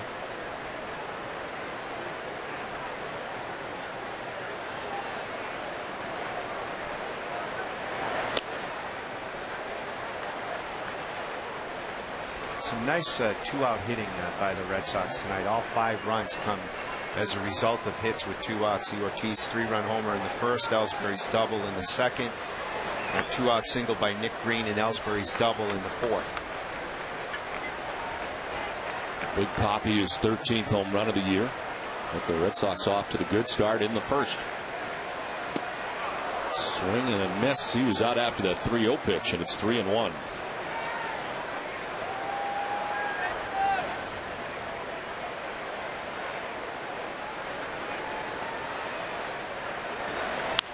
On the ground right side to Roberts at second base, and there's 2 down.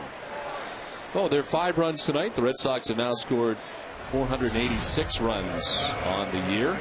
And speaking of runs, visit DunkinRun.com today and grab the group order of America's favorite coffee and snacks. Dunkin' Run, invite, order, run, enjoy. How's that for easy? America runs on Dunkin'. 2 down here in the 6th inning. Nick Green, the batter.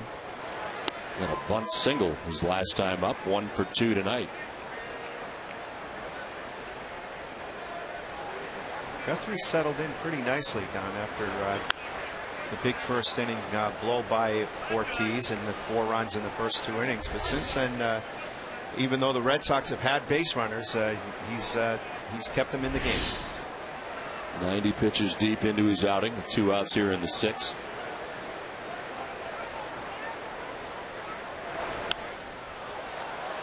Popped up, foul first base way. Wigginton over by the seats, but runs out of room. I was talking to Joe Angel, the Orioles radio broadcaster, before the game. He told me that Guthrie had been bothered by a bug that kind of lasted for the last couple of weeks, which, brought to mind, Don, I'm hoping everything's fine with you. Vicente Padilla in Texas, getting diagnosed with the swine flu. You guys were there. We were in Texas. Everything okay? So far, so good. Line to left foul. Thanks for your concern, though. I appreciate it. It's funny. Well, it's not funny. When we were there, Omar Vizquel was in the original starting lineup. Was taken out for flu-like symptoms. Remember, that's made its way around the Texas clubhouse already. There are several players that have exhibited symptoms. Some guys are on medication already, and you have a partner doing a broadcast wearing surgical gloves. To right field, and making the catch is Markakis to win things here in the 6th inning. We played 6 from Fenway. It is 5-2 Red Sox.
Seventh inning back at Fenway. It's 5-2. Red Sox on top as John Lester deals with 9-1-2 for the Orioles. Cesar Turris is 1 for 2 with an RBI from the number 9 spot. Leads it off. Takes the 1-0 for strike 1. The only inning in which the Orioles have had any success with Lester was the fourth, when they were able to put together 2 runs. Gave up 3 hits in that inning and a walk. It's a ground ball to Pedroia at second base, on to LaRoche for the first out of the 7th. For the latest New England sports news, visit the new look NESN.com. This weekend, our team is covering Jim Rice's induction into the Baseball Hall of Fame and his incredible career. The rumors and deals developing as the trade deadline approaches next Friday, and they'll prep you for the Patriots training camp by catching up with the team's AFC East rivals. Read these stories and more on the new look NESN.com. I know, Gordon Eads, you're a big fan of my mailbag. Every Tuesday I see you on there. 1 out for Brian Roberts, who takes strike 1. And I would be remiss, Don, of course, working for a .com myself, yes. YahooSports.com, not to recommend that folks go over and check the work of myself. And oh, that's pretty good work right there. Deep to left, and that ball is high off the wall for Brian Roberts, who heads to second base with yet another double, his 2nd of the night, and almost got out of here.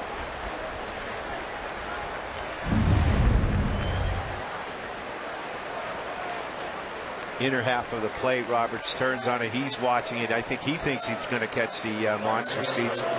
It's what, about a couple feet below, if even. Yeah. He didn't miss by much. 34 doubles now in the year. And with 1 out, he's at second for Nick Markakis.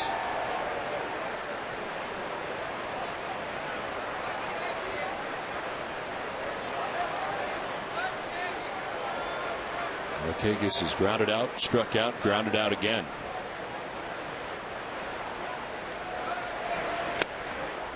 There is action in the Red Sox pen. Daniel Bard is first up. So Lester works here in the 7th with 1 out. He's at 94 pitches, Don. Terry Francona anticipating if he runs into a little trouble here, he might have to go to the pen. As we move along and watch the way Terry Francona uses Bard, he's getting up now in more important situations as we move along, and you can tell the confidence is growing for the manager and certainly putting him in these positions more and more. And why wouldn't you? Absolutely true.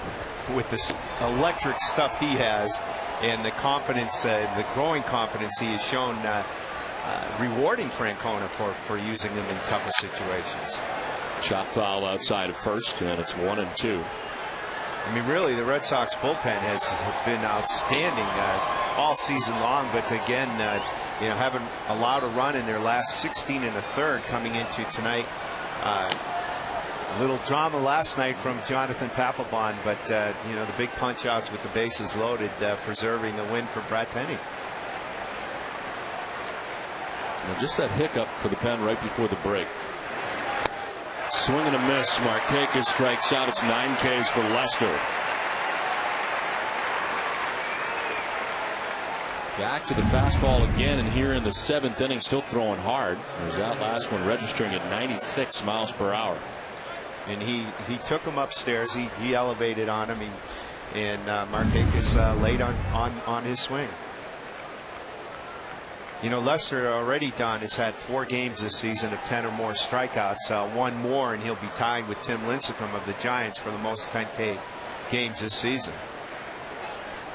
And Mr. Jones, having whipped his first 3 at bats, is a pretty good candidate. Grounds it foul, down 0-1.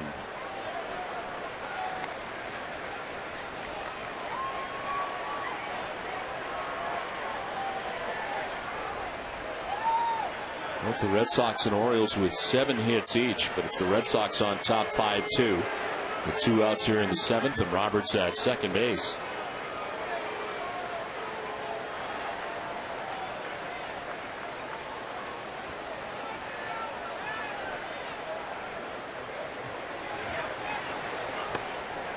Inside for a ball, and it's 1-1.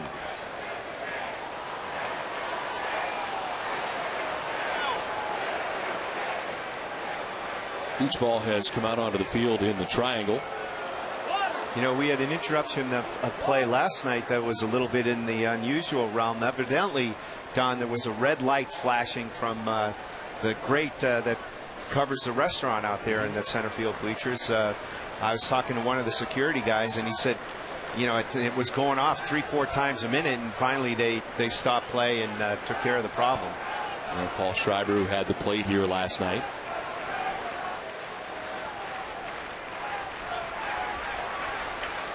One ball, one strike to Adam Jones, 2 outs. Roberts at second base. On the ground to short, Nick Green to his left. That'll do it in the 7th. They leave Roberts at second. It's 5-2 Red Sox. 7th inning stretch. Time for a Sports Desk update with Cole Wright.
It's 5-2 Red Sox, and it's on to the bottom of the 7th inning. Jeremy Guthrie back on the hill for the 7th. That is pitch number 94. As yet another beach ball has come onto the field in center.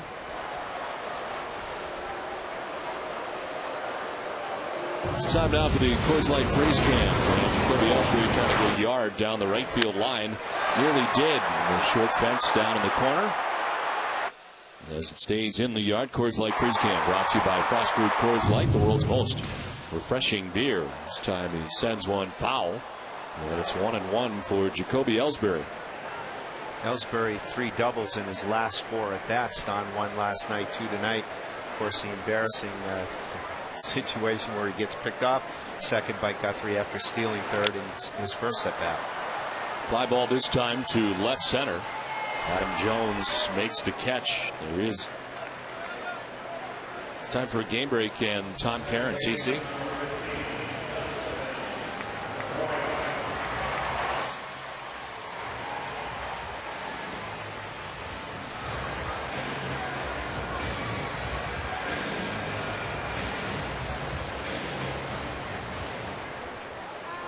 Hey, Tom, thank you very much. Back here at Fenway Park finally, as Yankees losing today after they had won 8 straight games. Red Sox trying to win here tonight, get back within a game, have a 5-2 lead with 1 out in the 7th for Pedroia.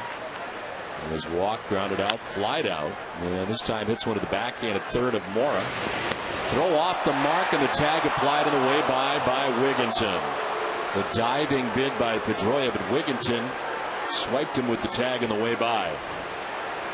There's a throw from Mora off the mark. Let's see if he actually did get him. Top of the helmet. Yeah, looks like he got him on the helmet. Oh, from that angle, it looks like he might have missed him, but you saw no objection from Pedroia. What a diving play by his tourist in short center, but could do nothing with it on that ball by J.D. Drew back up the middle. He's got a 2-out base hit. A rocket up the middle that his tourist made a great diving catch on, but no chance to get Drew.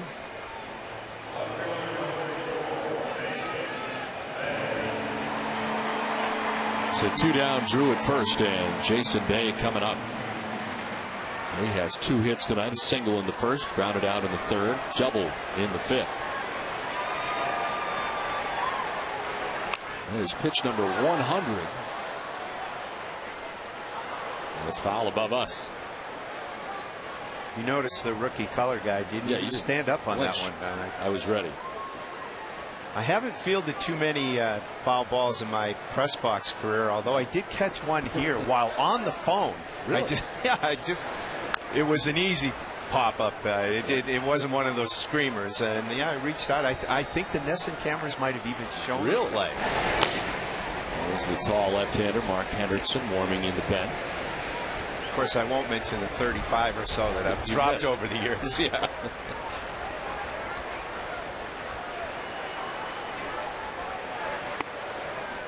Outside for ball, 1-2. Guthrie pitching into the 7th inning with 2 outs. He has given up 5 runs, 3 in the first, a run in the second, a run in the fourth. The Red Sox have not scored since. He's now up over the 100-pitch mark. I mean, what's really been frustrating for the Orioles, they're 1-6 since the break. 2 of those losses by a run, 3 by 2 runs, and I mean, again, they're competitive tonight, but not looking good. Thrown by Wieters, but it's ball 3, full count. Drew will get a running start at first base. Big Poppy waits on deck.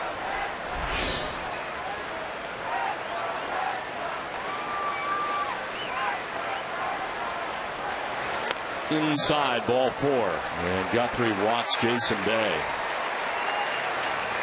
3rd walk given up by Guthrie, and that looks like it's going to do it. As Dave Tremblay makes his way out, we got Ortiz on deck and lefty ready to go.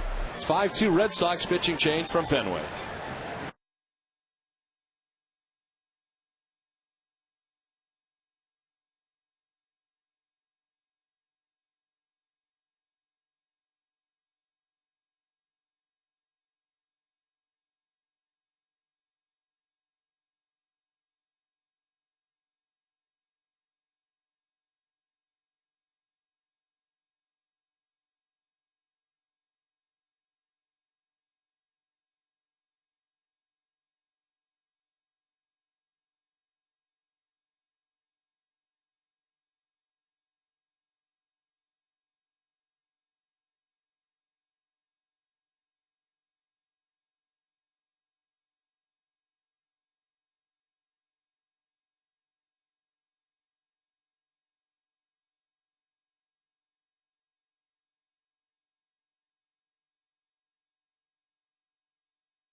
As this call to the bullpen is brought to you by your New England Ford dealers. After 6 2/3 from Jeremy Guthrie, Mark Hendrickson into the game for the Orioles. Here's in his 29th game of the year, 5-4 record, 4.33 ERA, a .285 opponent batting average against Hendrickson.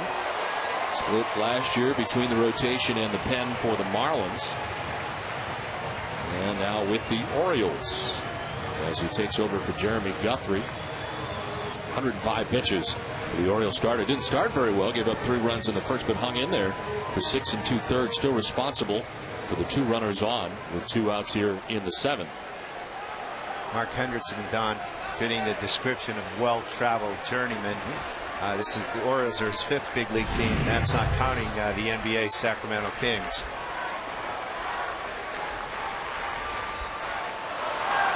Ortiz takes ball 1 outside. David with a 3-run home run in the first. His 13th home run of the year. Was hit by a pitch in the 3rd and then walked intentionally in the 5th.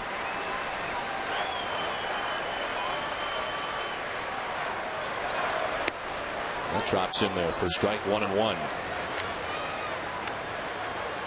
Here's the split between starting and relieving for Hendrickson this year in an Orioles uniform. His first year with the Orioles.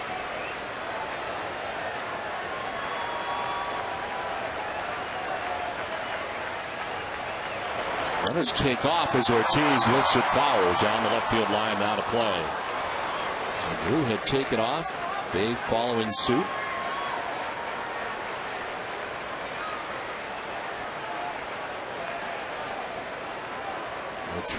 Ortiz, a .217 hitter against Hendrickson in his career. He's 5 for 23 against Hendrickson.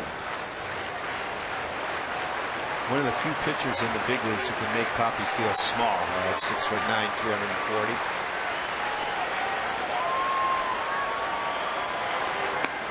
One-two is outside.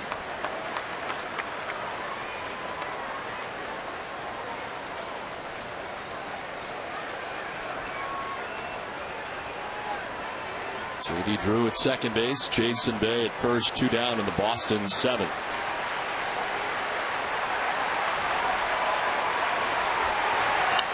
Ortiz down the left field line, curling foul.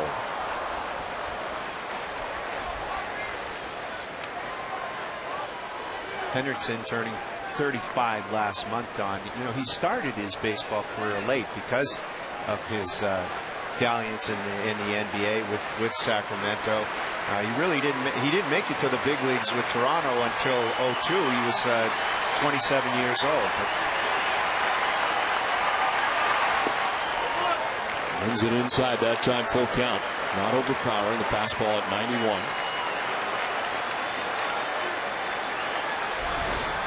Ortiz now. Lowell hoping to get a chance. There are 2 outs here in the 7th.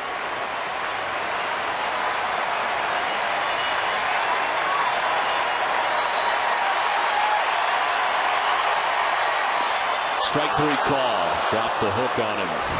And the Red Sox grand pair. It is 5-2 Boston.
5-2 Red Sox on top. It's on to the 8th, and Aubrey Huff his 4th try against John Lester.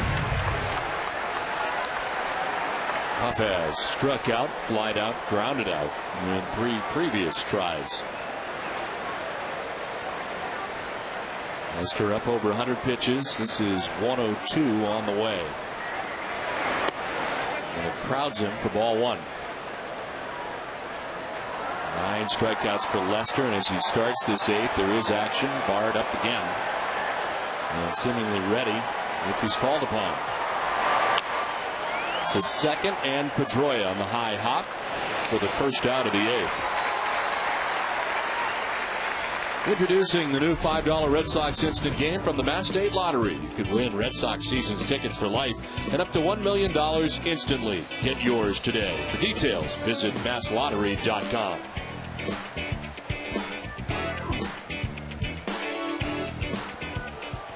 Lester has 1 out in the 8th. Nolan Reimold to be next. The Orioles done with only 2 extra base hits tonight, but the 2 doubles by Brian Roberts. Only 1 extra base hit last night, the double by Reinhold. So the Red Sox pitching has really kept the Orioles in check.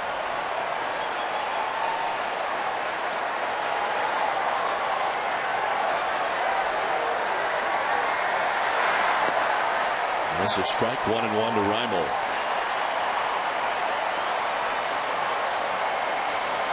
Lester with 9 Ks.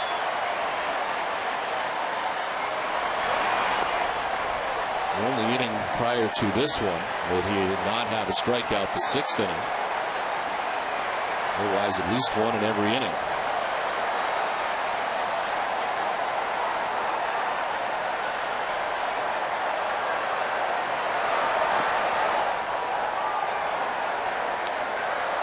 With Nolan Reimold debuting so impressively for the Orioles, Don, I wonder if they'll be at least listen to offers for Luke Scott, who DH'd last night, obviously not in the lineup today against a left-hander. Reimold thought he had ball 4, instead gets the bad news. Full count. Well, Luke Scott's done great things against the Red Sox, but as you mentioned, Lester going tonight. Orioles general manager Andy McPhail in town this weekend, listening to a lot of chatter about his closer, George Sherrill. High fly ball to deep left. Jason Bay going back. So is Ellsbury. And it's high off the wall. Ellsbury will play the carom, but it's Reimold at second base with a 1-out wall ball double. And his 2nd hit of the game. Here comes Terry Francona. So Lester up over 100 pitches. And he allows the 1-out double for Reimold. Lester will depart with a 3-run lead. And the well wishes from the Fenway faithful as he heads off with Bard coming in.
Town, check out BostonGlobeStore.com. The Boston Globe Store has everything for the diehard fan, like autographed memorabilia, Red Sox photos, souvenirs, and more. Shop online, shop anytime. Shop BostonGlobeStore.com. One out, Nolan Reimold at second base here in the eighth. 5-2 Red Sox on top. Ty Wigginton with a swing and a miss at 98 from Daniel Bard. That's become the latest spectator sport in Fenway, is watching that gun out on the center field scoreboard and see if you're going to see triple digits. I mean, Bard has just been so dominant, hasn't allowed an earned run in his last 7 outings time. Wigginton tardy on that cut that does reach 100 miles per hour, and it's 0-2. There's one. Okajima up in the pen. I mean, in his last 9 2/3 innings, he's only allowed 2 hits, and of the 29 outs he's recorded in that stretch, 18 have been punch outs.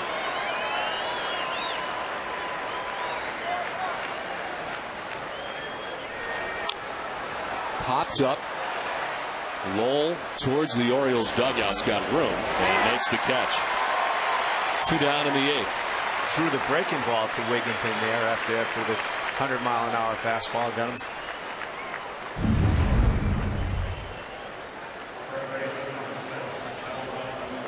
A little bit of a hanger, Don. All geared up for the fastball and ends up fouling out for the second out of this eighth. So Reimold at second base still, and here's Melvin Mora, who's 1 for 3. Hopped up foul and out of play.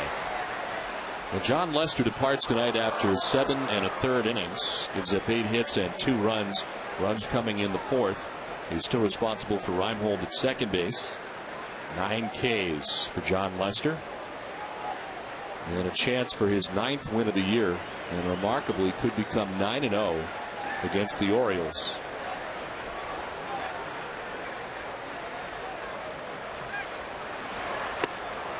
Strike 2, it's 0-2. Drops another hook over the plate, Don.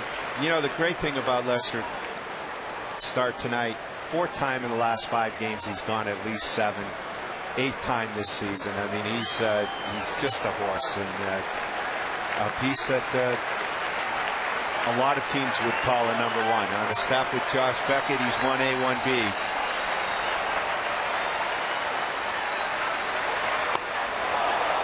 Outside, Varitek tried to bring it back again at 100, but for ball 1.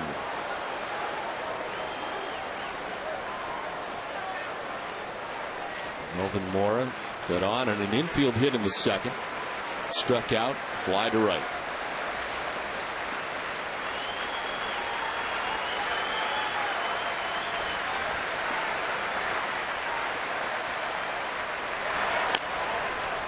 To second base, and Pedroia wraps up the top of the 8th. 7.5 in the books. 5-2 Red Sox.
Groups and charitable organizations in the Duncan dugout, the special seating section at Fenway Park.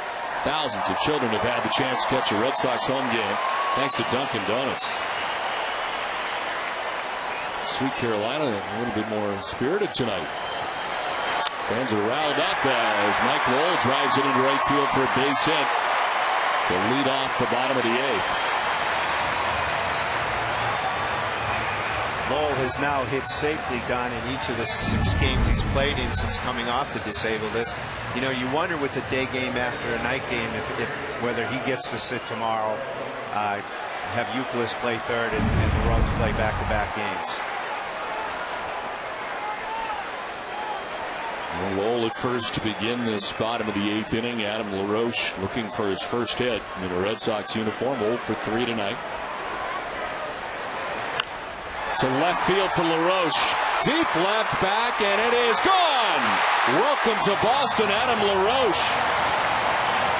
A 2-run shot that has the Sox on top 7-2.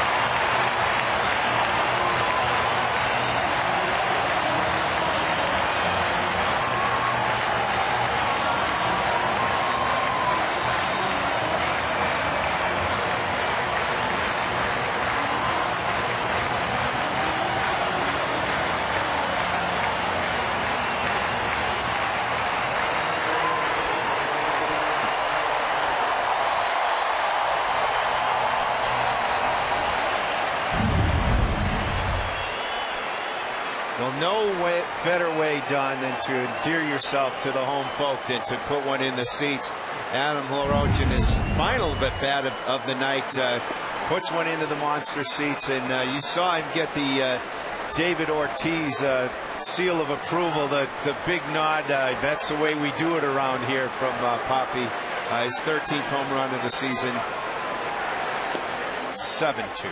And so important, really, for any player that comes to Boston. We've seen it time in and time out to get off on the right foot, right out of the gate. And Adam LaRoche has done that tonight with a 2-run home run.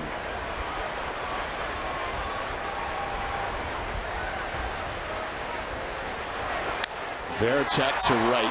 Nick Markakis makes the catch for the first out of the inning. Another look at the first home run for Adam LaRoche in a Red Sox uniform. And this is what the Red Sox were expecting, Don. A guy who hitting from the left side of the plate, who can go the other way and use the wall, in this case going over the wall.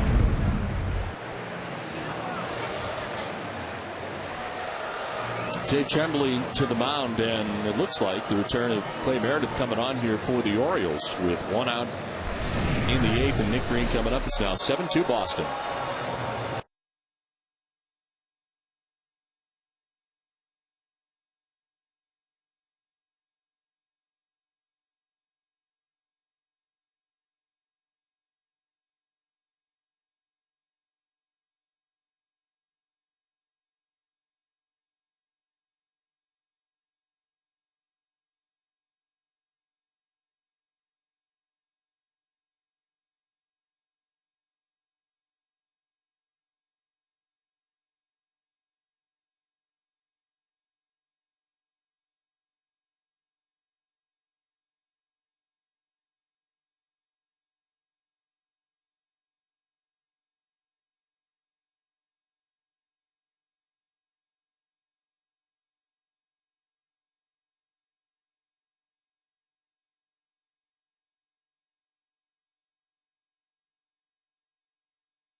Jim Rice checks in during his momentous weekend in Cooperstown, and we meet the newest member of the Bruins' recently shuffled defense. In Sports Desk with Cole Wright after Red Sox coverage, John Nesson. Mark Hendrickson done after 2/3 of an inning. Gives up the 2-run home run to Adam LaRoche. And it's 7-2 Red Sox. Clay Meredith, who was traded to the Orioles from the Padres for infielder Oscar Salazar. And, of course, former Red Sox right-hander Clay Meredith. And he faces Nick Green, who takes strike one. Don, I think we got a glimpse a little bit of the laid-back LaRoche personality. If you notice, no, not even a trace of a smile as he was circling the bases, head down. It was Torres at shortstop to throw in time to get Green for the second out of the inning.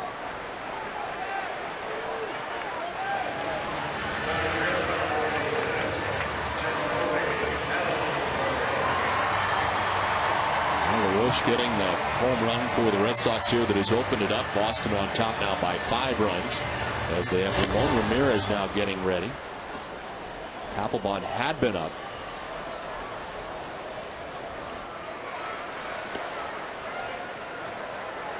It's been a nice night for Jacoby Ellsbury. 2 doubles in the game and 2 runs driven in.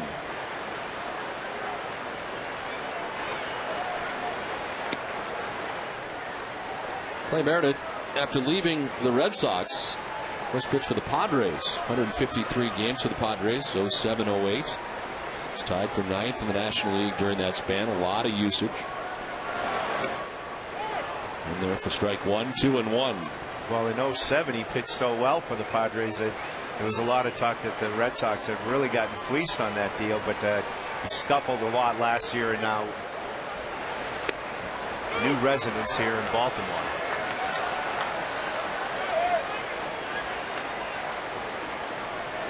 That was back to even the count at 2-2 to Ellsbury. On the ground right side, Brian Roberts on to first. And then it wraps up the 8th inning. Adam LaRoche has hit a 2-run home run, and the Red Sox lead it 7-2.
Severson, one of our fine stage managers, not working tonight out of the bleachers with her dad as we head to the 9th.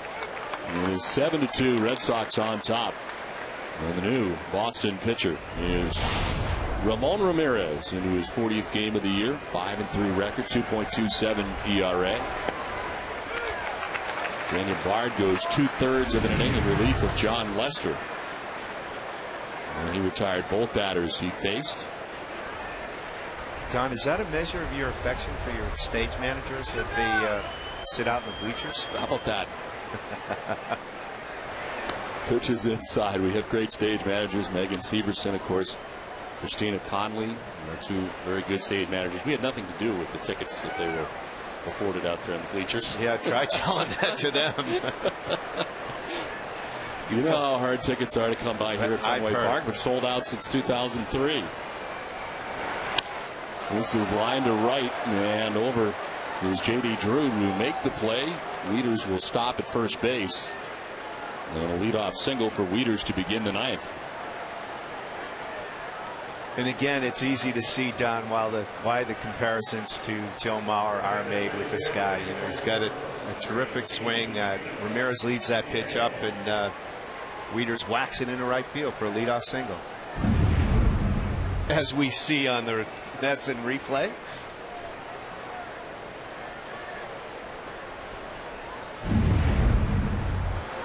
Here is Felix P.A. to pinch hit for Cesar Izturis. As he takes ball one. 225 average, 2 homers, 8 runs batted in for PA. He's had a hard time playing time wise.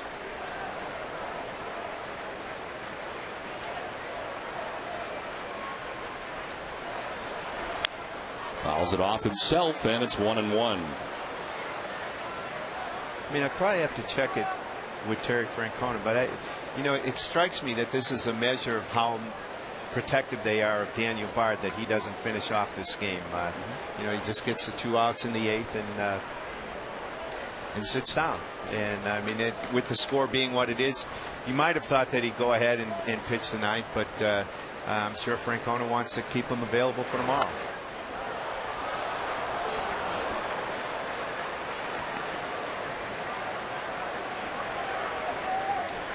Jabba rules in New York, Bard rules in Boston, perhaps.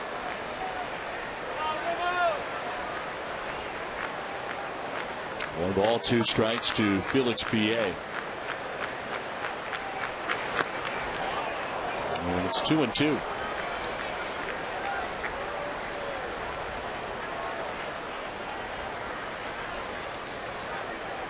In fact, just doing a little checking, Don, they have not used Bard in back-to-back situations yet this season.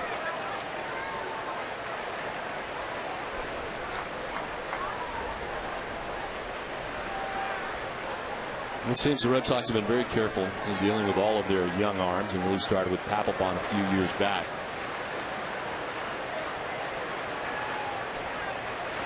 Swing and a miss. PA strikes out for the first out of the ninth.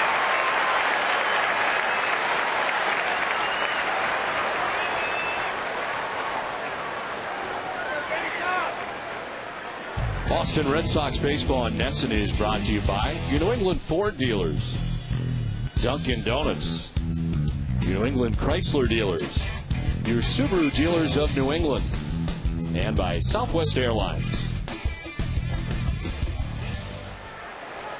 1 down. Matt Wieters at first base. Brian Roberts the batter. A 2 for 4 night as he lines this one foul.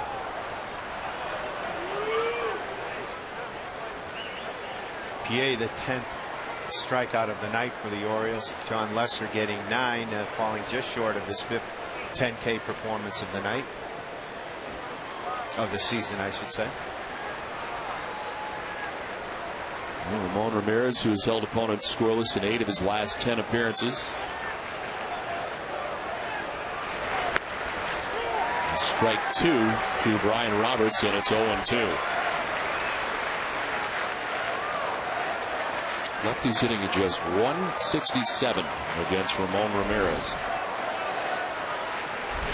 And there has been talk on that the Red Sox are out there looking for another left-hander in the bullpen to complement Hideki Okajima. But when you look at the success that some of the righties have against lefty, like Ramirez, like Manny Del Carmen, the need doesn't seem to be as pronounced. I mean, in a perfect world, I'm sure Francona would like a second lefty. There's a pop-up, Lowell giving chase and foul ground. He'll get there to make the basket grab. 2 down.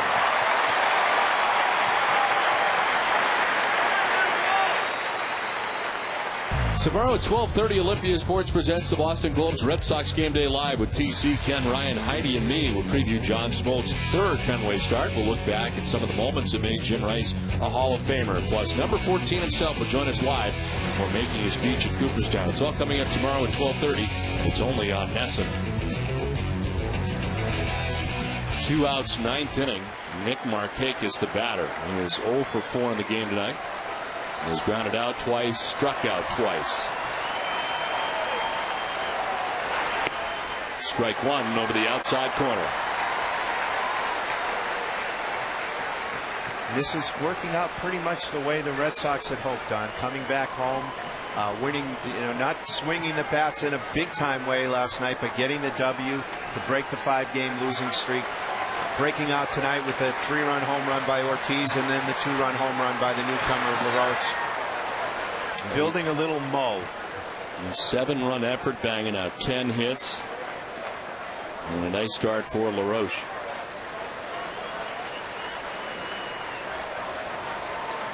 And 5 2-out runs. 5 runs scored after 2 outs.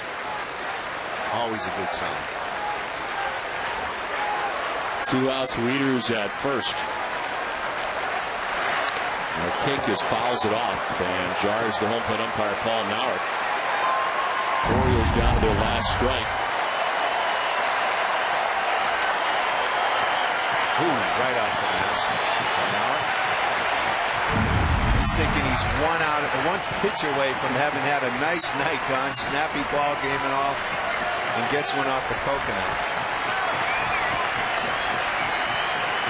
Wieters at first, 2 down. The 1-2 pitch to Nick Markakis. It's up high. The ball 2-2-2.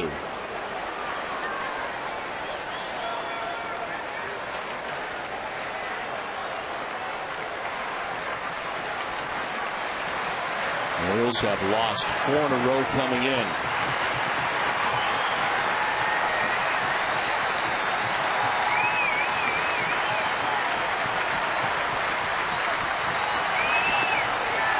Outside, ball 3.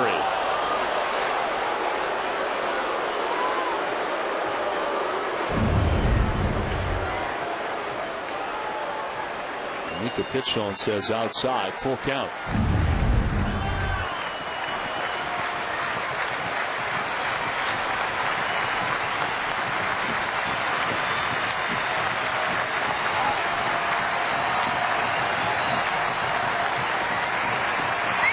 Markakis lines it into right field, a base hit as Wieters keeps on going to third. And it is first and third now with 2 down in the 9th. Orioles not going quietly.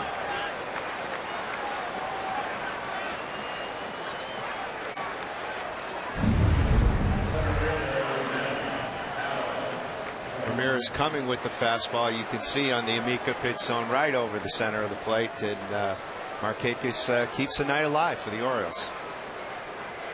So first and third, 2 down, and Adam Jones coming up.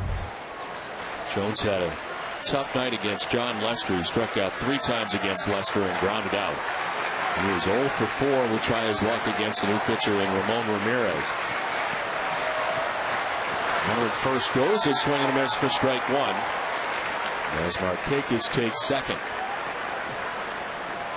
Defensive indifference.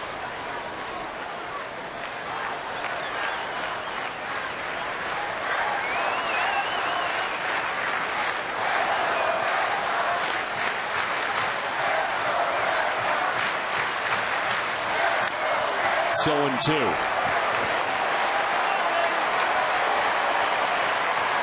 Fenway back up again.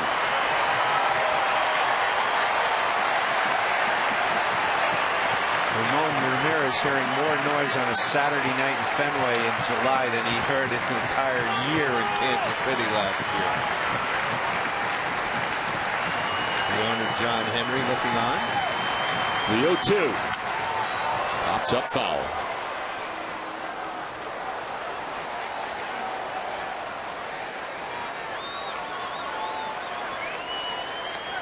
As things develop here, Papelbon is back up again.